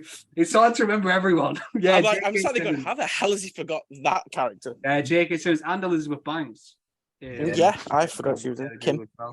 Kim, yeah. JD's baby mama. There are some great names in all three. I went, though. Hold on. I don't want it to influence your score, but in the first Spider-Man, you've also got Macy Gray. If you remember that artist from the early 2000s, she's got a raspy voice and she sings at the Unity Day Parade. You've got a comedian called Jim Norton who does a UFC podcast I listen to, and I know he's in it. Where is it? That's just, he's like, do you know that montage where it's like all the people talking about Spider-Man? He's one of them, and he's got a very, very thick New York accent. The woman that says 8 arms sounds kind of hot. That's Lucy Lawless. That's Xena. Is it? Yeah. Is it? Yeah. So yeah, apparently they're all stacked. So stacked that I can't remember everyone. But I went 10 in favor of Homecoming because of the established names like Robert Downey Jr. And I love Marissa Tomei. Like, she's literally an Oscar-winning actress, and she's hot as hell. Like, she is unbelievable. You've got Zendaya playing a very... It's not obviously the role grows as it goes on, but in this one, it's very like insignificant. She's just kind of there providing. She's hardly in it. Yeah, she provides commentary on what's going on around her. You've got the reimagined version of Flash with Tony. I think it's Reveliori, but I might be pronouncing that wrong. I think that doing a different take on Flash was quite interesting. There's no Uncle Ben. Give me a minute. Give me a minute. In the cupboard. John Favreau's great. Happy Hogan is just a brilliant character. I'm glad that he's stuck around for this long. And I'm also glad that John Favreau's had the chance to, because like I was saying to Eleanor when we were rewatching it, because he obviously directed Iron Man. And depending if that was in anyone else's hands, we might not have the MCU. So I feel like he deserves a lot of credit for what we've had. So it's nice to see him still around. Gwyneth Paltrow showing up. I'm not even knowing now. She doesn't even know she's in the film, which is just fucking brilliant. But the thing with that was that at the time there was a load of controversy around her, and like she was saying that like I'm not coming back and I'm not being paid enough, and like it was kind of like that's why she wasn't in Iron Man 3. Or not Iron Man. She's in Iron Man 3. Civil War. Yeah, she's in Iron Man 3. She wasn't in like because there was contract issues and stuff. So her turning up in that was actually quite a big deal. Yeah, I didn't know that. I didn't follow all that back then. No, because she looked in at the 16th movie, didn't you? So, yeah, exactly. I was a casual viewer. But yeah, Marissa Tomei as well, I think is brilliant. I love her in My Cousin Vinny. I love her in that. I love her in The Wrestler, which is unbelievable. Like, it's a great, great movie. I think she's very talented. I also think, what a good-looking woman. Unbelievable looking woman. You love her. Yeah, you got Donald Glover as Aaron Davis. Like, the cast is great. So I went 10 in favor of that. mostly because I think the established names coming back really helped it. Like having star power like Robert Downey Jr. show up is it's never a bad thing, and he's great in it. As Iron Man in every single movie he did. Like he was just a wonderful casting. So it was nice seeing him.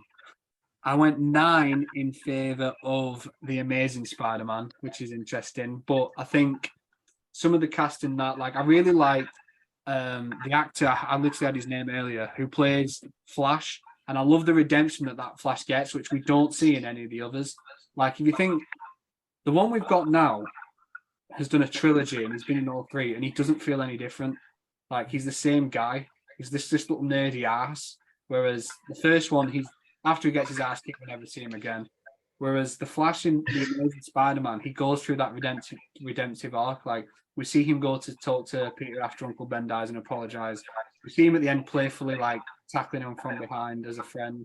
And I know the originally filmed scenes for him in Amazing Spider-Man 2, which they cut, which I think is a fucking crime. Like he should have been in that as well. And I just think it was nice to see that. I've already touched on Martin Sheen, fucking sensational, no notes. What a man. I love him. I love him as an actor. I think he was great in The Departed, and I think he was great as Uncle Ben. So that went with 9.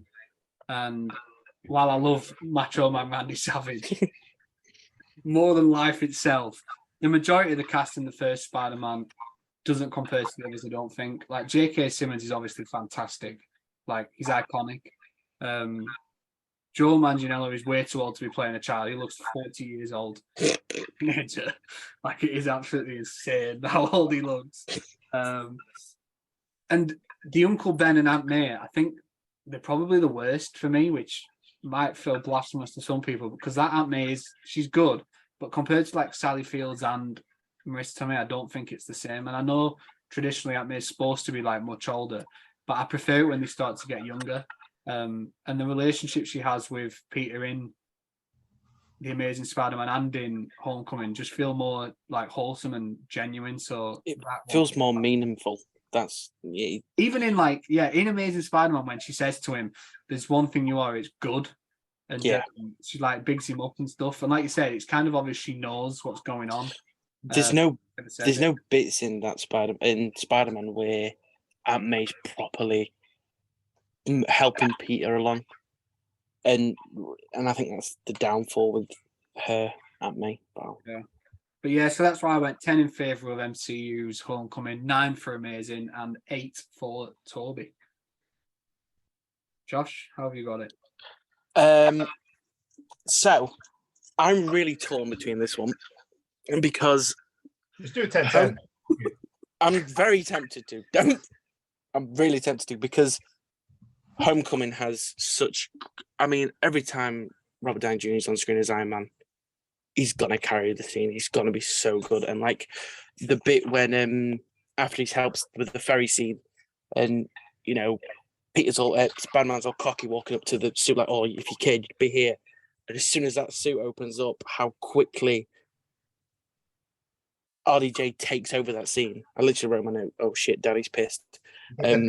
He's just so good. And then obviously you got Happy. He's just brilliant. He's kind of the substitute Ben for that his whole story, especially in the later films. He definitely becomes more of the uncle character. Yeah, and then obviously got Donald Glover, who shows up every now and then, who's really good. And I like the fact that he plays Prowler in that version, because obviously he voiced Miles in a lot of the cartoons, which is a nice little reference.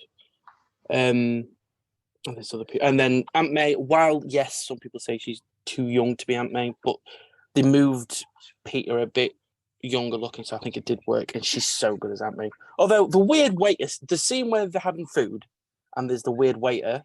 Yeah, I said to Eleanor that's the weirdest subplot ever. Yeah, kind of it's so weird. 3 seconds and we never see him again. But having said of all those great performances, I absolutely love some of the secondary characters in The Amazing Spider-Man. Uncle Ben and Aunt May are played to perfection in that. Martin Sheen as Uncle Ben makes the death of Ben so much more meaningful. Whereas in Spider-Man, it's kind of like, oh, Ben's a character. Ben's Peter's uncle.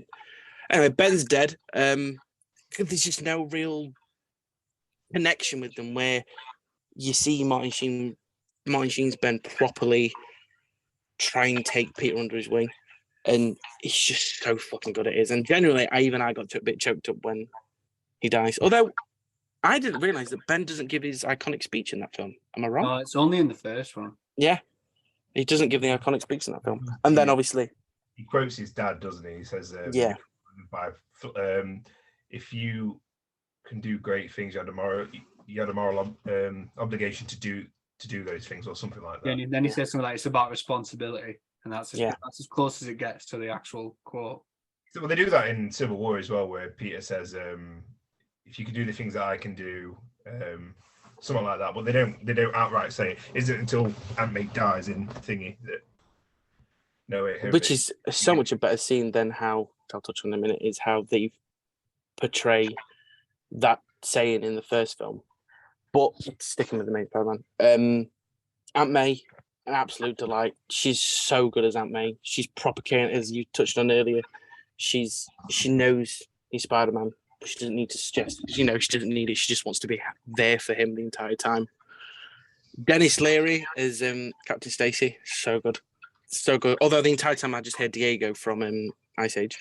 But he's great. He plays that character so well. I'm really tied between. I'll go Homecoming 10, Main Spider-Man 9, and then other than obviously Macho Man Randy Savage and J.K. Simmons as Joe Jane Jameson, all the other characters are just a bit boring. They're just kind of there. James Franco doesn't really do much as Harry. He just becomes a bit of he's really obnoxious. But then again, I guess Harry kind of is, but I just didn't like it. The whole scene with the great power comes great responsibility scene with Uncle Ben didn't make fucking sense. Why is he giving him that speech when he doesn't have power? Wait, he does have powers, but didn't know he has powers. Nothing's really happened up until that point for him to give that speech. I just didn't get it. Because he had the fight with Joe Manganiello, or whatever his name is. He had the fight and he beat him up and whatever. I didn't like it. I thought it just felt a bit too shoehorned in. Proved me wrong, but I'm going to ignore you, Lou. Yes, you may have proved me wrong, but I don't care. Also, I didn't even touch on in MCU, we've got Ned, played by that J.K. I was wondering who was going to mention him. Oh, I thought, poor fucking Ned. Yeah, great relationship and duo there. So good. But yeah, Uncle Ben's just a bit, again, just kind of there and then gone. When the whole fighting scene, right? When he's fighting Macho Man Randy Savage, obviously, me and Cal know because me and Cal are wrestling fans, it ends with a ref count out, yeah? And then during the bit with the count the scene, he goes, "Oh, I'm only paying you this amount of money because you went for 2 minutes, got the pin." I'm like, no, you fucking didn't. Didn't pin him once. No, there was no pin. There was no pin. Ref stopped. Match is still going. But yeah, I'll give that an 8. J.K. Simmons is just fucking incredible as J. Jonah Jameson. So fucking good. But every other character doesn't bring enough to the table of the main Spider-Man, who has just great acting. So that's going to get a 9. And then Homecoming has to get a 10 purely because of RDJ, I think. Cool. So what have you got for it, Nathan? Do you agree with us? No. Don't. It'd be no fun if I agreed with everything you said. We do that enough every week. What have you got then? Why are you saying it like that? As if I'm going to... Yeah, come on. Some depressing answer now. It's going to be Get over like, it done. Colby number 1. I went 10 for Amazing Spider-Man. Purely because, I love the parents. I think they're perfectly cast Andrew Garfield. I love his dad. I love the fact that the first thing we see is him playing with his dad. In his dad. What? Why just make things weird, man? The kid is playing with his hide and seek with his dad. He's not playing hide the sausage, he's playing hide and seek. Did you two watch a different Amazing Spider-Man to me? I think I did. Oh, real quickly, did you notice when they're in the office? When he pulled it out. You know the spider in the glass jar that you see? He's got the same layout as the logo on his suit, like it has the longer legs at the bottom. Yeah, but like I did like that, but I'm not going to acknowledge it like you didn't acknowledge what I said earlier. It's pointless. It just didn't make sense. He's playing as like his good dad, and then obviously it all goes to shit. And like I love how that's played. Like he's obviously very playful, putting the shoes underneath the curtain and whatever. And like the bit where they, like I say, he says like be good. And I feel like the cast for Amazing Spider-Man is a lot smaller than either of them. You've only got a few key players, but those key players do absolutely everything with every moment they have on screen. Martin Sheen is the best Uncle Ben. He's way better than Homecoming's Uncle Ben, and he acts it perfectly. He's old enough to be like the older kind of father figure, but also young enough to be like the cool one as well. The bit where he sits down with him and he says, "I stopped being able to help you with your homework when you was 10." Like that whole speech was great too. And being able to wind him up, like he's got your pic, like I said before, he's got your picture on his computer, and I'm his parole officer and all that bit. The voicemail gets me every fucking time. But you know, Captain Stacy and Dennis Leary is great too, and that bit where they have the argument over dinner, all really well acted. But the 10 in this scoring fucking belongs to Sally Field. She is by far the definitive Aunt May for me. Like that's like even over this PS4 Spider-Man game, like over everything, that's how I always will envision Aunt May, and she is fucking spot on. Like when Uncle Ben's chastising Peter for not picking her up, and she's like, "I can look after myself." He's like, "Don't apologize for him," and like the way she kind of, like we've said before, just retreading old ground, but the way she acts with him, she definitely knows, and she understands something's going on. After Ben dies, and she has that kind of breakdown moment with him, with Peter, all just really well acted. Her face conveys heartbreak more than anybody else in any of these films, and she's such a good character, such a good character. But we all agree on pretty much the cast of that film being great. I'm going to give my 9 to Tobey Maguire's Spider-Man. I feel like you guys are underselling just how fucking great that cast is. Like James Franco, for all of his faults, and Cal's a massive fan of James Franco, we all know this. But for all of his faults, James Franco and Kevin Spacey, if they made a movie together, I bet you've got it. Jesus Christ. Whenever we get on the topic of a very, very, very controversial actor, we like to pretend the other one is a big fan. Oh, no. Josh knows this because he watches every episode, don't you, Josh? Yeah, I do. I love listening to this podcast. It's a great podcast. Out every day on Thursday at 6 p.m. What was I saying? Yeah, James Franco, he goes from being like a good friend, and like he is actually a pretty decent friend. Is he a good friend? At the beginning, he is. Like at the science phase, just stick up for him.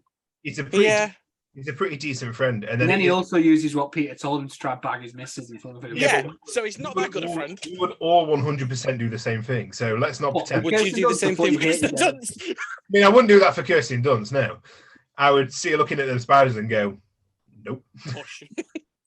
Push into him. Yeah. Oh, that just reminded me. The 60s. What do you mean this?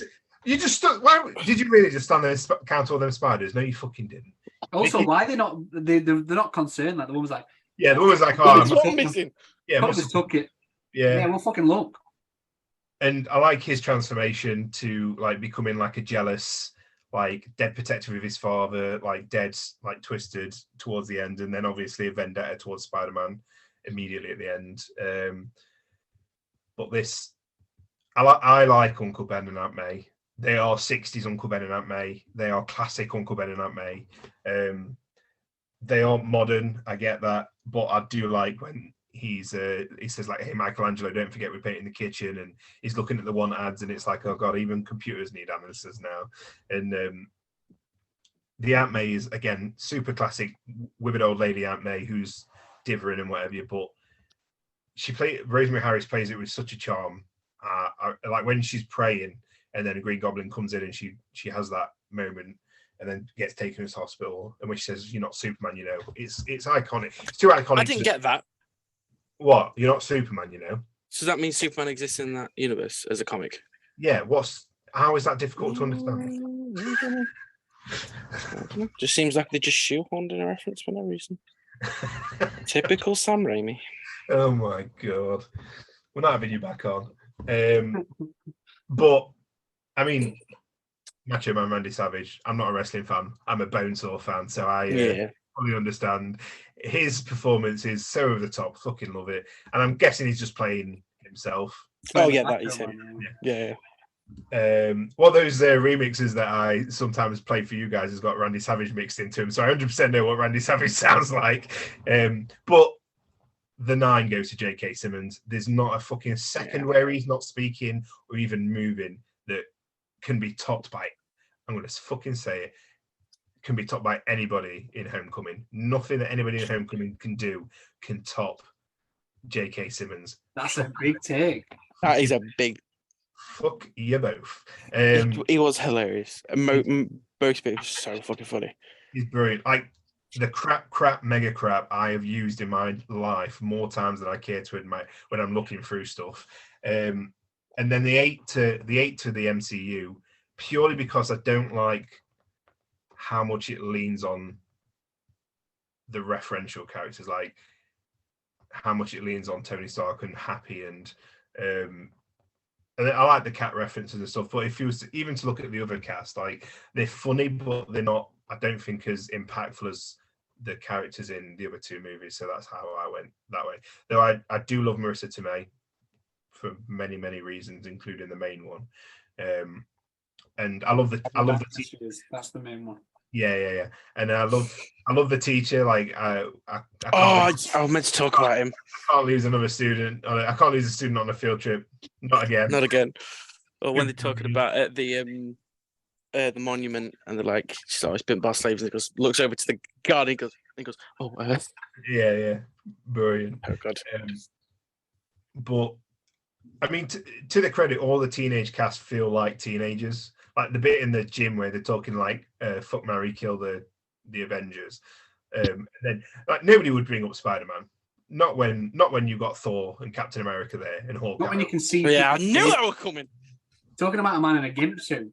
No one knows what he looks like. It's way too risky. Exactly. Like Nathan, for Christ's sake. There he is. Look, there is Spider-Man. Here he is. Masks off. Audio listeners, that's my middle finger. Yeah, like Hemsworth every day of the week. Thor, no contest. Say you got a crush on Spider-Man when you don't even know what he looks like. It's just a weird vibe. You never even heard him speak properly. Agreed. But yeah, that's how I scored it. Well, we've got 3 categories left then. Okay, We've gone through the cast, we've gone through the stories. We might as well go for the aesthetic now, and we'll start with the suits, the best Spider-Man suits. In this film, John. We start. Yeah, I know. Am I starting? Yes, you go first. I think the best suit for me has to Let's go get your shit takes out of the way first. For the listeners, this is my middle finger. For me, 10 goes to Homecoming. I think the introduction of the moving eyes just adds that next layer of emotion that they can properly put into the character. The suit looks great. I think it does look a good suit. Even the handmade suit he has still looks good. I like the ruggedness of it. And then obviously with the Tony Stark suit he gets, it does look good. It looks very sleek, looks very clean. And then I think I might get a bit of flack for this next one, but my 9 goes to Amazing Spider-Man suit. I know a lot of people are going to hate that. Have you scored anything for the first Spider-Man film? Anything above an 8 so far? Yeah, actually. Thank you very much. Best villain. Best villain. Yeah. All right. For the listeners, this is my middle finger. He also gave Kirsten Dunst over Liz, so yeah. I do like the Amazing Spider-Man suit. I like the handmade style of it, with the sunglasses, the lenses, and all that. Though, let's face it, the Amazing Spider-Man 2 suit is the best live action suit of all time, but we're not talking about that one. The reason why I like the Amazing Spider-Man suit is how animated Andrew Garfield is in it. I think it does really make up for the lack of eye movement and all that. And I'll be honest with you guys, I just don't like the Spider-Man suit. I hate the raised webbing. I hate it. I hate how wooden he is in that suit. There's no real emotion he gets to put. Like, yeah, you don't have the moving eyes and all that, but there's no emotion when he's acting in the suit. So I just don't like it. Don't like the raised webbing. How's he made that? How's he made it? You can't say how's he made it. Yeah, I can. Also, the sketching the Amazing Spider-Man, it looks homemade. It doesn't look homemade, but I don't like it. I don't care. I stand by it. Also, the scene where he's sketching and drawing it all, and it's all like flashing over him, and I hate it. Oh yeah, he definitely should have been an artist instead of a photographer. Oh yeah. But yeah, that's my take, and I know that's very unpopular. Well, what have you got, Mr. Sackle Hannah? Well, what I love about the homemade suits, the one you're wearing now. You what? The one you're wearing now. I feel like that doesn't win. Yeah. This is homemade. Oh, Josh, you fucking idiot! I'm not an idiot. I stand by it. It looks shit. I went 10 for MCU as well because even though I agree with most people. I don't like the tech that's in all of it. It does visually, it is the best looking one. It's got the right color blue. It's got the right color red. The eyes, fantastic. It's not a shiny material either. It's almost looks like a fuzzy material, which is different as well. Really enjoy that. Also, we get 3 suits in that movie because we, like you say, we get the homemade suit, which is like the Scarlet Spider. It looks a little Scarlet Spider like, and then you also get a tease of the Iron Spider suit, which in terms of Iron Spider, like adapting that to the films really, really well. It's definitely one that you could see Tony Stark creating for an Avengers level hero. So I went 10 for that because it is just it's the eyes that do it. When he drops on that garden in front of the fucking tent and the eyes start going, it gets me every time. But I went 9 for Toby because it's just iconic. You can't. It's so. I mean, it's obviously the first one, but it's just so iconic. Like the look of it is, and I disagree with it looking wooden. The bit where he jumps out of the fire with a baby, and then here's the woman screaming inside the thing, and the fire. He said the police officer says, "I'll be here when you get back." And he's like, "I'm not coming back, Chief." Like there's lots of like movement in there. You can kind of see him like being like, "Oh no, fuck you, I'm not coming back." Also, it's the suit that looks the best shredded to pieces. At the end, when he's got half the mask missing and he's all bloodied up and the fringe is coming. He's got a thong on his face. Can you just stop being disrespectful to Spider-Man 2002, please? Just because you don't understand the brilliance of Sam Raimi. Oh, the brilliance! Wait till we do an Evil Dead episode. We're getting you back. It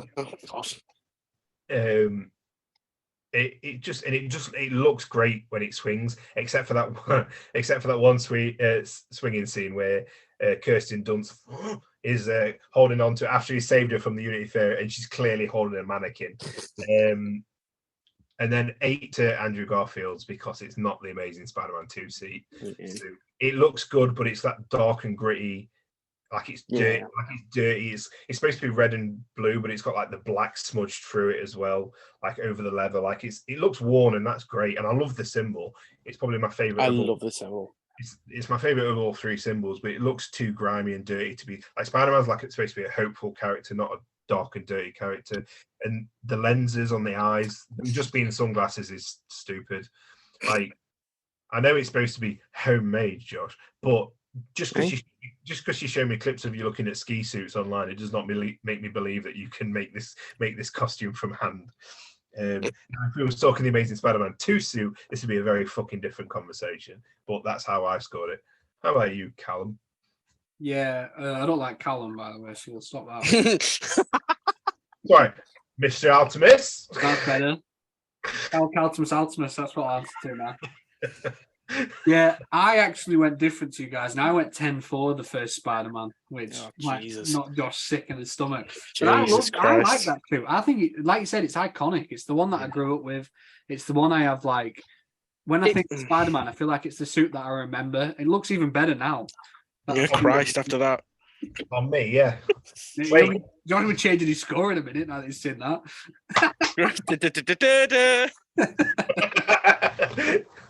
Fucking hell, you wouldn't have got past first robber.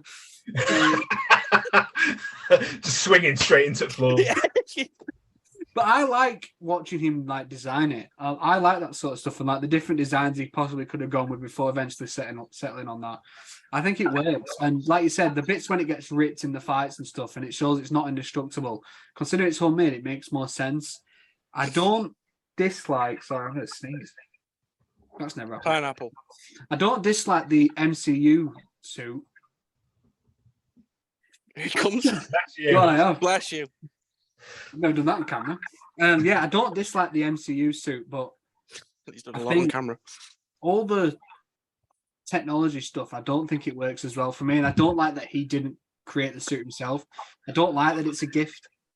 It does. I think I prefer it like I said earlier. I prefer it when Spider-Man's a bit more independent and he does those sorts of things himself, and he gets to use, like, he gets to show off how intelligent he is when he designs his suit and stuff like that.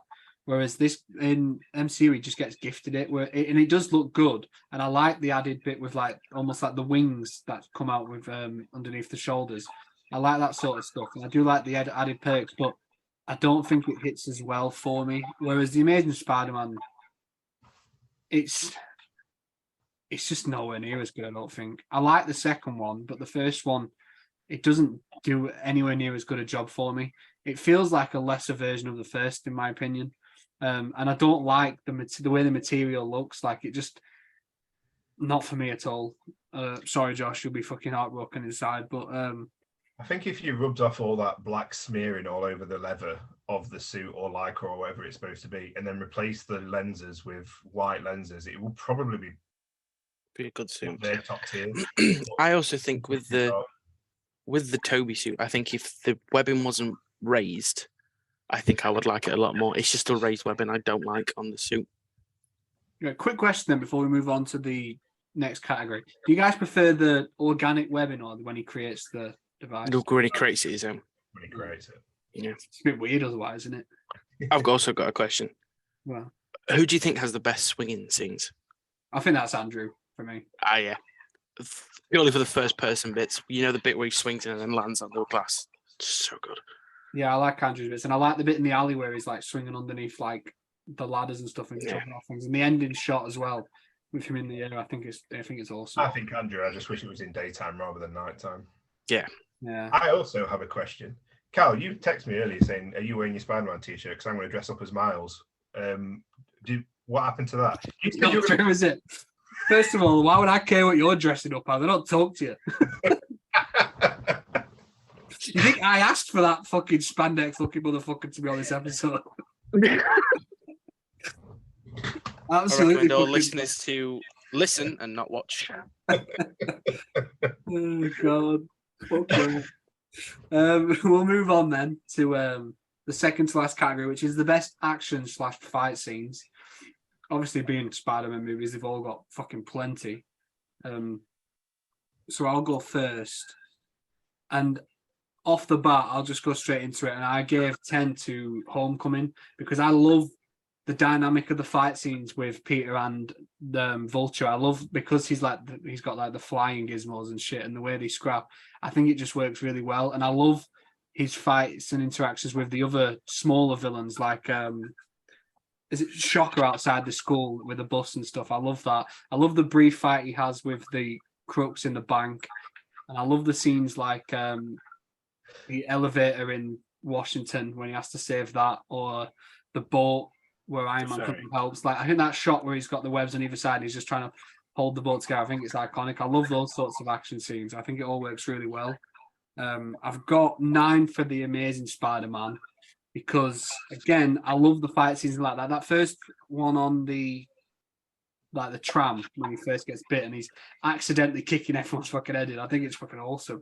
I love that. And I love when he first goes out looking for Uncle Ben's killer, and he goes and he takes down those criminals in the alley, and then has to do a runner. I love that sort of stuff. I love watching him fight a monster for the first time. I think that stuff plays really well. The stuff in the school, especially, I think is awesome. And that scene with Stanley unaware of what's going on behind him, I think it's fucking ace. I love it so much. Even the stuff with Flash in that one with the basketball stuff, I think it's so good. I think it's brilliant. And in the first Spider-Man, I don't think the fight scenes are bad, but I just don't think it holds up as well. Like I said, I think the ending, the fighting isn't the best part about that. It's the dialogue. And Tension in it. Yeah, and it does feel a lot more cartoony the way he fights. Like, it doesn't feel real, which is probably stupid to say about a man that's been bitten by a spider. But like, it feels very almost like gymnastics the way Toby fights in that first one. So yeah, I've gone 10 to Homecoming, 9 to Amazing, and 8 to the 2002 Spider-Man. How did you go with that one, Mr. Mason? I was two parts of it. I was one looking at CG with it because obviously it's a huge part of the films and just action in general. So Homecoming gets 10 because, as you say, all the fight scenes are so good. And I know we've already talked about it, but the bit where he gets to the warehouse and vaults all the way down, and the gliders swinging around, the wings, are smashing everything up, just looks so good and effective. The whole fight on the plane when it's crashing looks just so good, and so much tension with it. Although, in points where the jet's flying off and Peter literally kicks it away from him, just to crush people, is whatever. And then I went 9 for Amazing Spider-Man because the whole chase scene when he's the first time he fights the thugs is good. The choreography is really good. The whole quickly jumping on walls and free running is just really good. And then unfortunately, Unfortunately, like he's not really Spider-Man is an 8. The action scenes are good, don't get me wrong. But unfortunately, I think just the CG doesn't hold up anymore. And it did take me out of it a bit. And there just wasn't that much. As you said, like, when there is the action scenes happening, the reason why they are good is because of the dialogue and the slight tension behind it. I just don't like Spider-Man 1. As he breaks down in tears. How did you score that, Nathan? I went 10 to Amazing Spider-Man right over Homecoming. I'm so glad that's good. You are? I'm so glad that when I wrote that down, I was like, they're all going to go complete opposite to me, and they're all going to hate me. But I'm kind of glad that it's gone this way. I'm pleased. We usually end up hating each other about the episode. Because the school fight scene is so fucking good. Like when he wraps him up and in that like sky bridge, and he's wrapping him up and he's attaching him to the wall and everything, and the bit where he's grabbing his tail and he's sliding and the tail's to so gross. Like I say, chucking Gwen Stacy out the window and stuff. But there's also the fight in the sewer, and it's like the only one of the 3 movies where you got like a bit of an underwater struggle as well. I thought that was really done. And like Cal said earlier, like it's the first time we actually see him fight a big monster, and I think it's done really, really well. The little ways he fights as well, like the guy with the knife, like obviously it's his first introduction to Spider-Man as a hero, and he's like, as he, he's pretending to sneeze and he gets him in the crotch and stuff like that. It's, like he uses the powers to like a comedic effect as well, and I think it's just all done really, really well. I went 9 to MCU for all the exact same reasons you guys have said.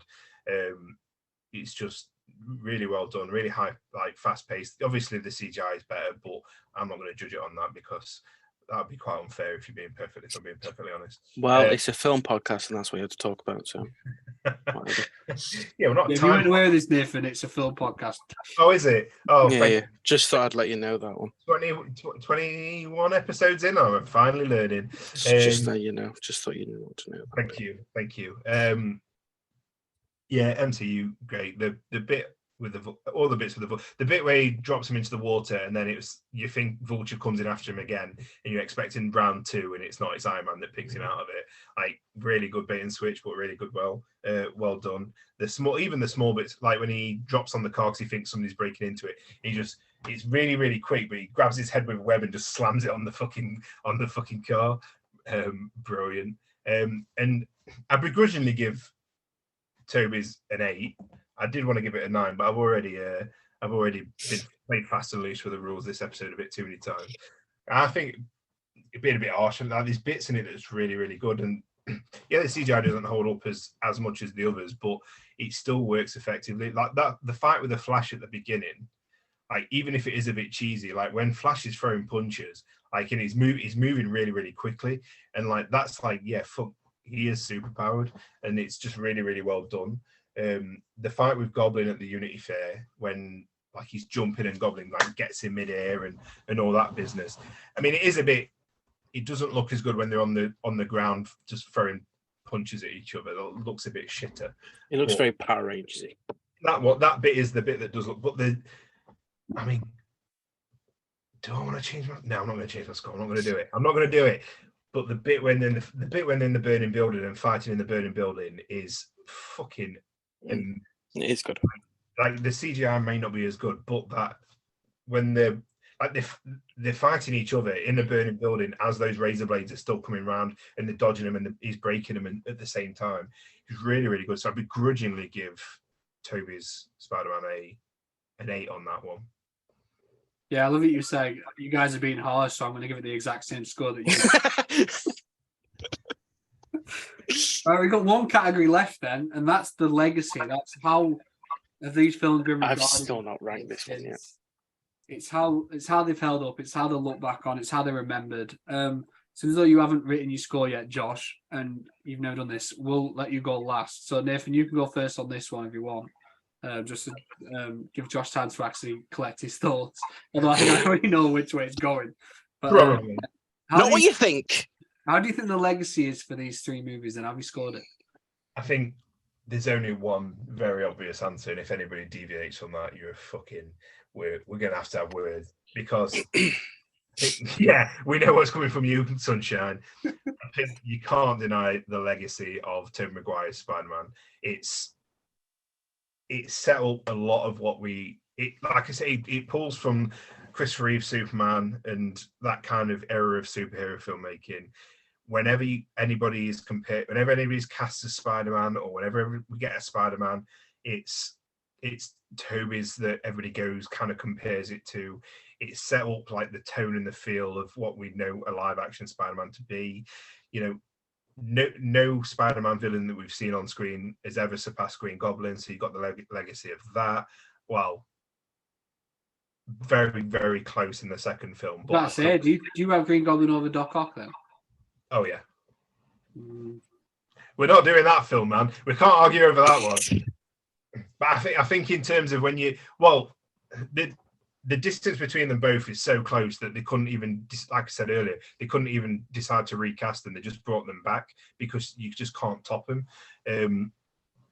When you've got a sequel that's how many 2002? When did No Way Home come out? Was it last year, 2021? 21, yeah. 2 years ago this Christmas. 2 years ago. Yeah, so 20-year difference. You've got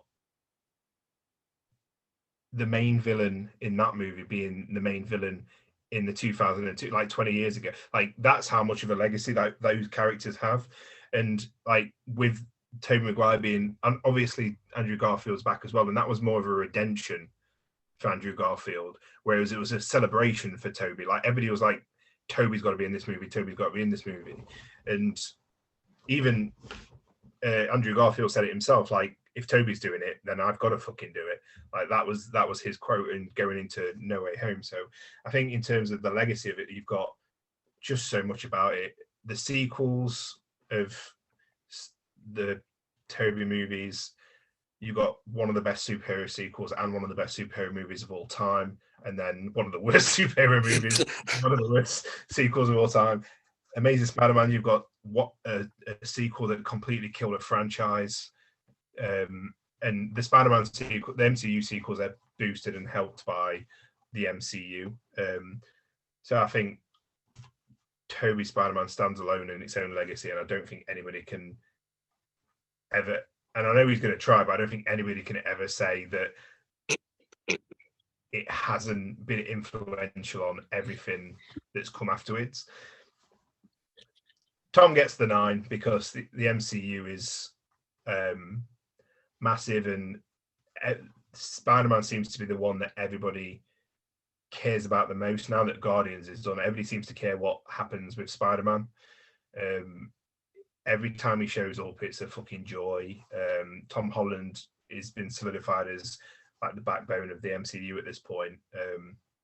And Homecoming just, I think nobody's seen that movie and gone, it's one of the worst Spider-Man films I've ever seen. It really just set up and let you know that I don't care what we do with Spider-Man. As long as we get these characters, I'm happy. And then unfortunately, Amazing Spider-Man 1 has got a pretty bad, outside of Andrew Garfield, who had a bit of a redemption in No Way Home, it's just got a bad rap.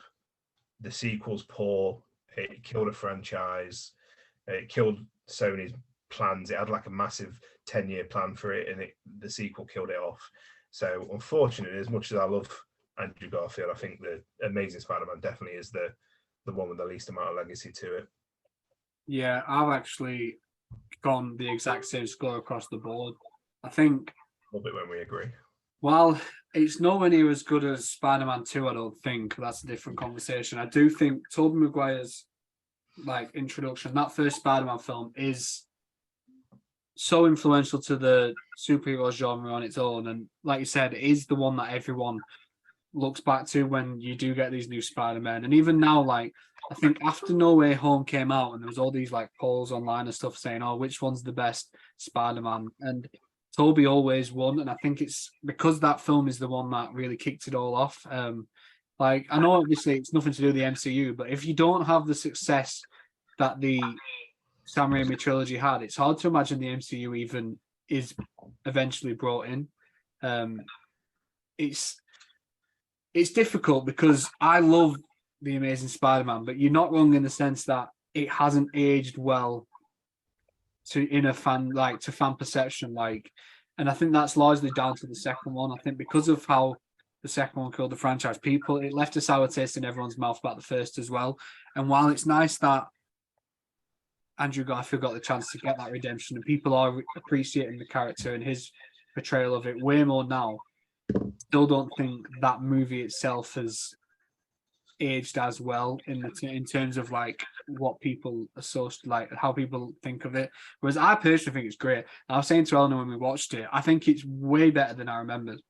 I actually really like The Amazing Spider-Man, but compared to how the 2002 one, the legacy that one's got, it's a no-brainer. And I do think while the MCU is a entity on its own, that first introduction to Spider-Man, they had to nail it. Off Civil War, which was such a creative way to bring him in, they really had to nail that first Spider-Man movie, and I think they did an incredible job with it. I think the cast is brilliant. I think Vulture was a great villain, and I think Tom Holland, especially as the years go by and we keep seeing more of him, and he continues to get better, I think it only helps the legacy of the first movie. Watching him in No Way Home, he's probably, like you said, he is the biggest star the MCU's got now. There's no character in that franchise that means more than Tom Holland's Spider-Man, and there's a reason he's getting another trilogy. He's had 3 films, he's getting that'd be 6 films apparently. It's in the works apparently.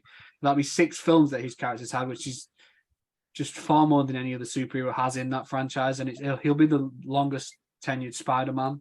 9 if you count Civil War and then both the Infinity War and then yeah, that'd be 9 appearances across the entire franchise then. And because of that, it's almost like it's Tom Holland's legacy. But for Homecoming, I think because of how successful the character's been and the number of sequels it's getting, the one that started it all, I think it's held up really well. And I do think a lot of people still think it's the best Spider-Man movie in that franchise. It's not for me, but I know a lot of people think it is. So I went 10 in favour of the original Tobey Maguire one, 9 for the MCU, and 8 for The Amazing Spider-Man. Right, Josh, do you want to try and describe to us why you feel like Amazing Spider-Man's got the best legacy after we've just railed into it? Yes, I would. So my 10 goes to the original Spider-Man. Yeah. Fucking hell. It's got to, because mainly for the pure fact, because every time I say I don't like the first Spider-Man, I don't like Tobey Maguire. The amount of times I've had people look at me as if they physically want to punch me. It's That's not no, that's just me. That's just me. Sorry, that's just me. No, it's undeniable of how big and impactful those films were. They kickstarted. I think they definitely kickstarted the love of Spider-Man people have nowadays. Without those Spider-Man films, I don't think we'd probably see the main Spider-Man. I don't think we would have necessarily seen MCU Spider-Man. So for that fact alone, it's got to get a 10 for legacy. Also, you touched on, it also stemmed one of the best sequels in Spider-Man 2 with one of the best villains in Doc Ock, and then obviously the third one Less said about is Dog Wank, and I think everyone can agree with me on that one. And also the fact that was the No Way Home, the fact that in the Toby's universe they brought over 3 villains for the one film just says enough.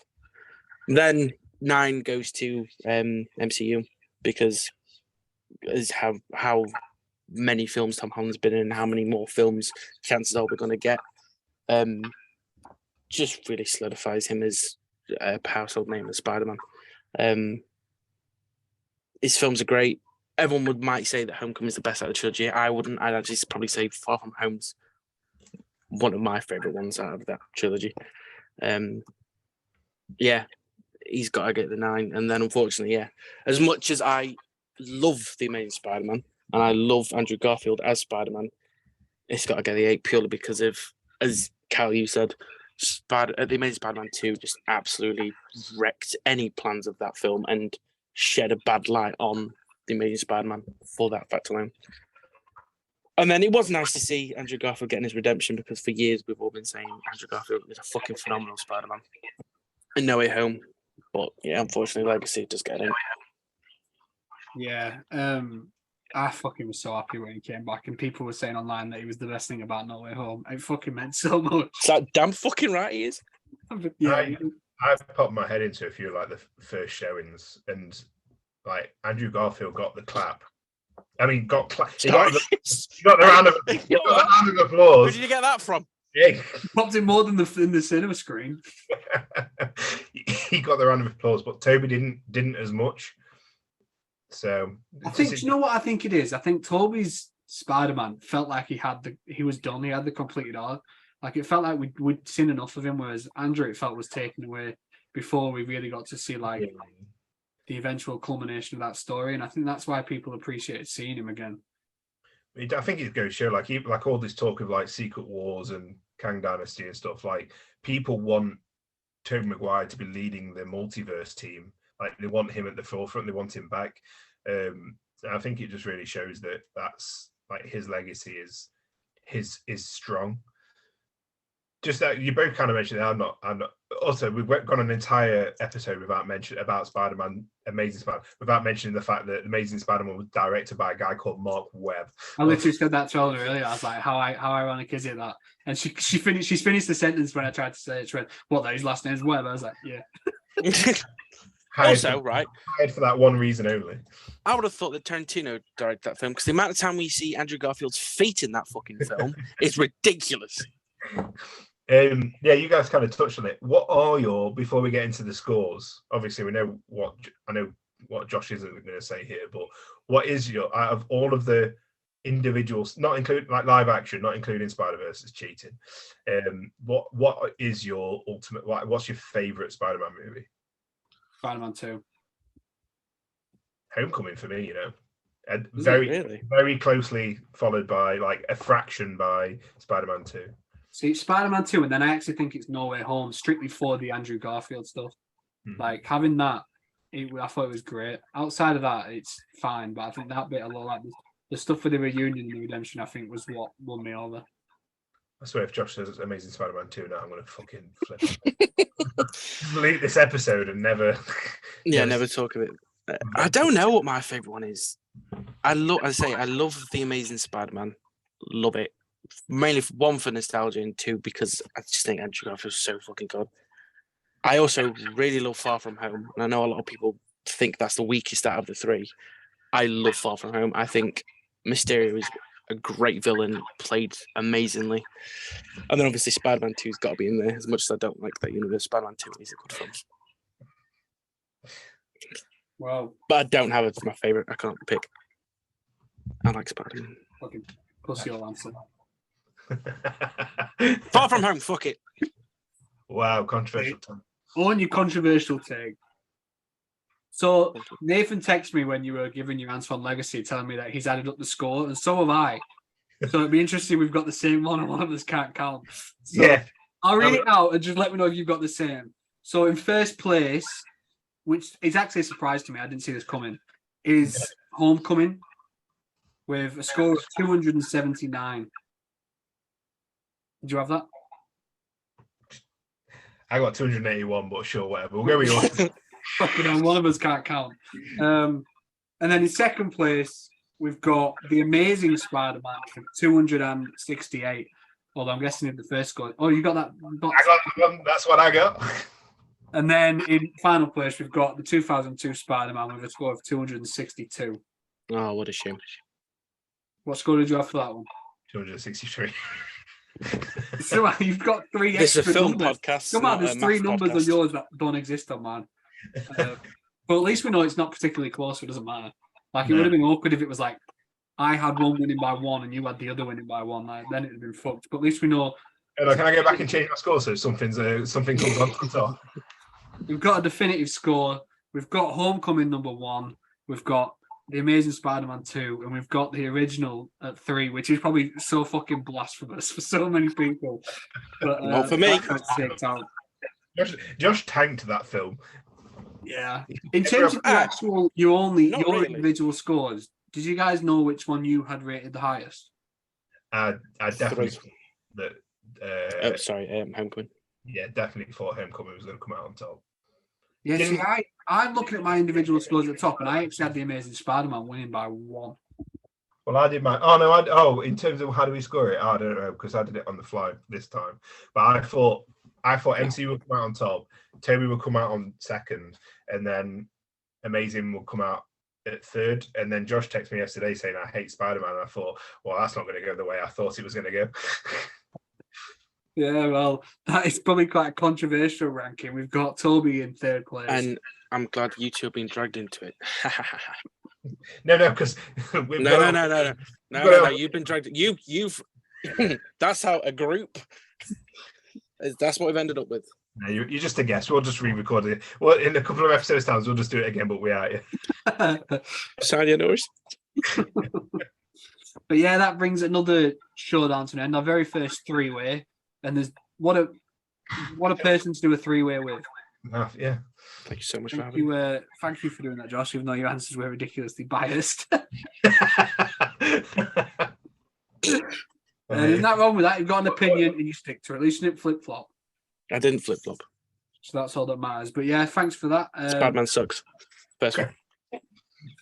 And also, thanks for watching / listening, guys. If you're on YouTube and you enjoyed what you watched and you loved seeing Josh and his spirals, then feel free to subscribe to the channel and like the video. If you are listening on any of the podcast channels / streaming services, whatever they're called, then feel free to follow us on those and give the episode a rating as well. In terms of where you can find us, I'm not really sure how this is going to work out. It's going to be somewhere. Yeah, somewhere, information on what social media we're all on. But yeah, thanks for watching, guys. And only one more episode until we get into Christmas season, Cal. Fucking right. I can't wait for Christmas season. I cannot fucking wait. I'm already like 10 Christmas films in. You've already got the deck. Have you added any more decorations? No, I haven't actually. I've still only got 3. Oh, I've got plans. I know what I'm going to do back here. I can't wait. I think I've watched about 10 Christmas films already. I'll be watching one when we wrap this up and all. I did it. Was it last week? I was telling you that tree goes up 1st of December. No, tree's already on. Is it? That's right. Yeah, I caved. That's Tree's what already. I like to hear. Mine's been up about a week now. So, yeah, I want to make the most of it. Keep it up as long as I can. Well, that's your motto. Yeah, well, yeah, that don't usually go to plan though, unfortunately. Well, not to talk about genitals. What a way to end it, talk about genitals. But yeah, thanks for watching, guys. Did you have something to say, Nathan, or not? Yeah, thanks for joining, Josh. Oh yeah. So, Well, I right, already flagged cheers. that. So, cheers. Don't forget about my OnlyFans. Talking about that like I'm not the only fucking subscriber. Yeah. You're his only I'm fan. keeping you You're my alive at only the fan. moment. Yeah, I'm yeah. feeding you. Yeah. My money that pays your rent, lad. Yeah. But yeah, cheers for watching, guys, / listening, and we shall be back at the same time next week with another brand new episode, which I already forgot what we're doing. But Yeah. so Nathan will Good be job, back. I remember because I've literally only just remembered. But we'll be Yeah. back. Josh and his forget terrible about opinions won't be. Yeah. Don't you talking about? I'm very unbiased. Thanks for watching, guys. Peace out.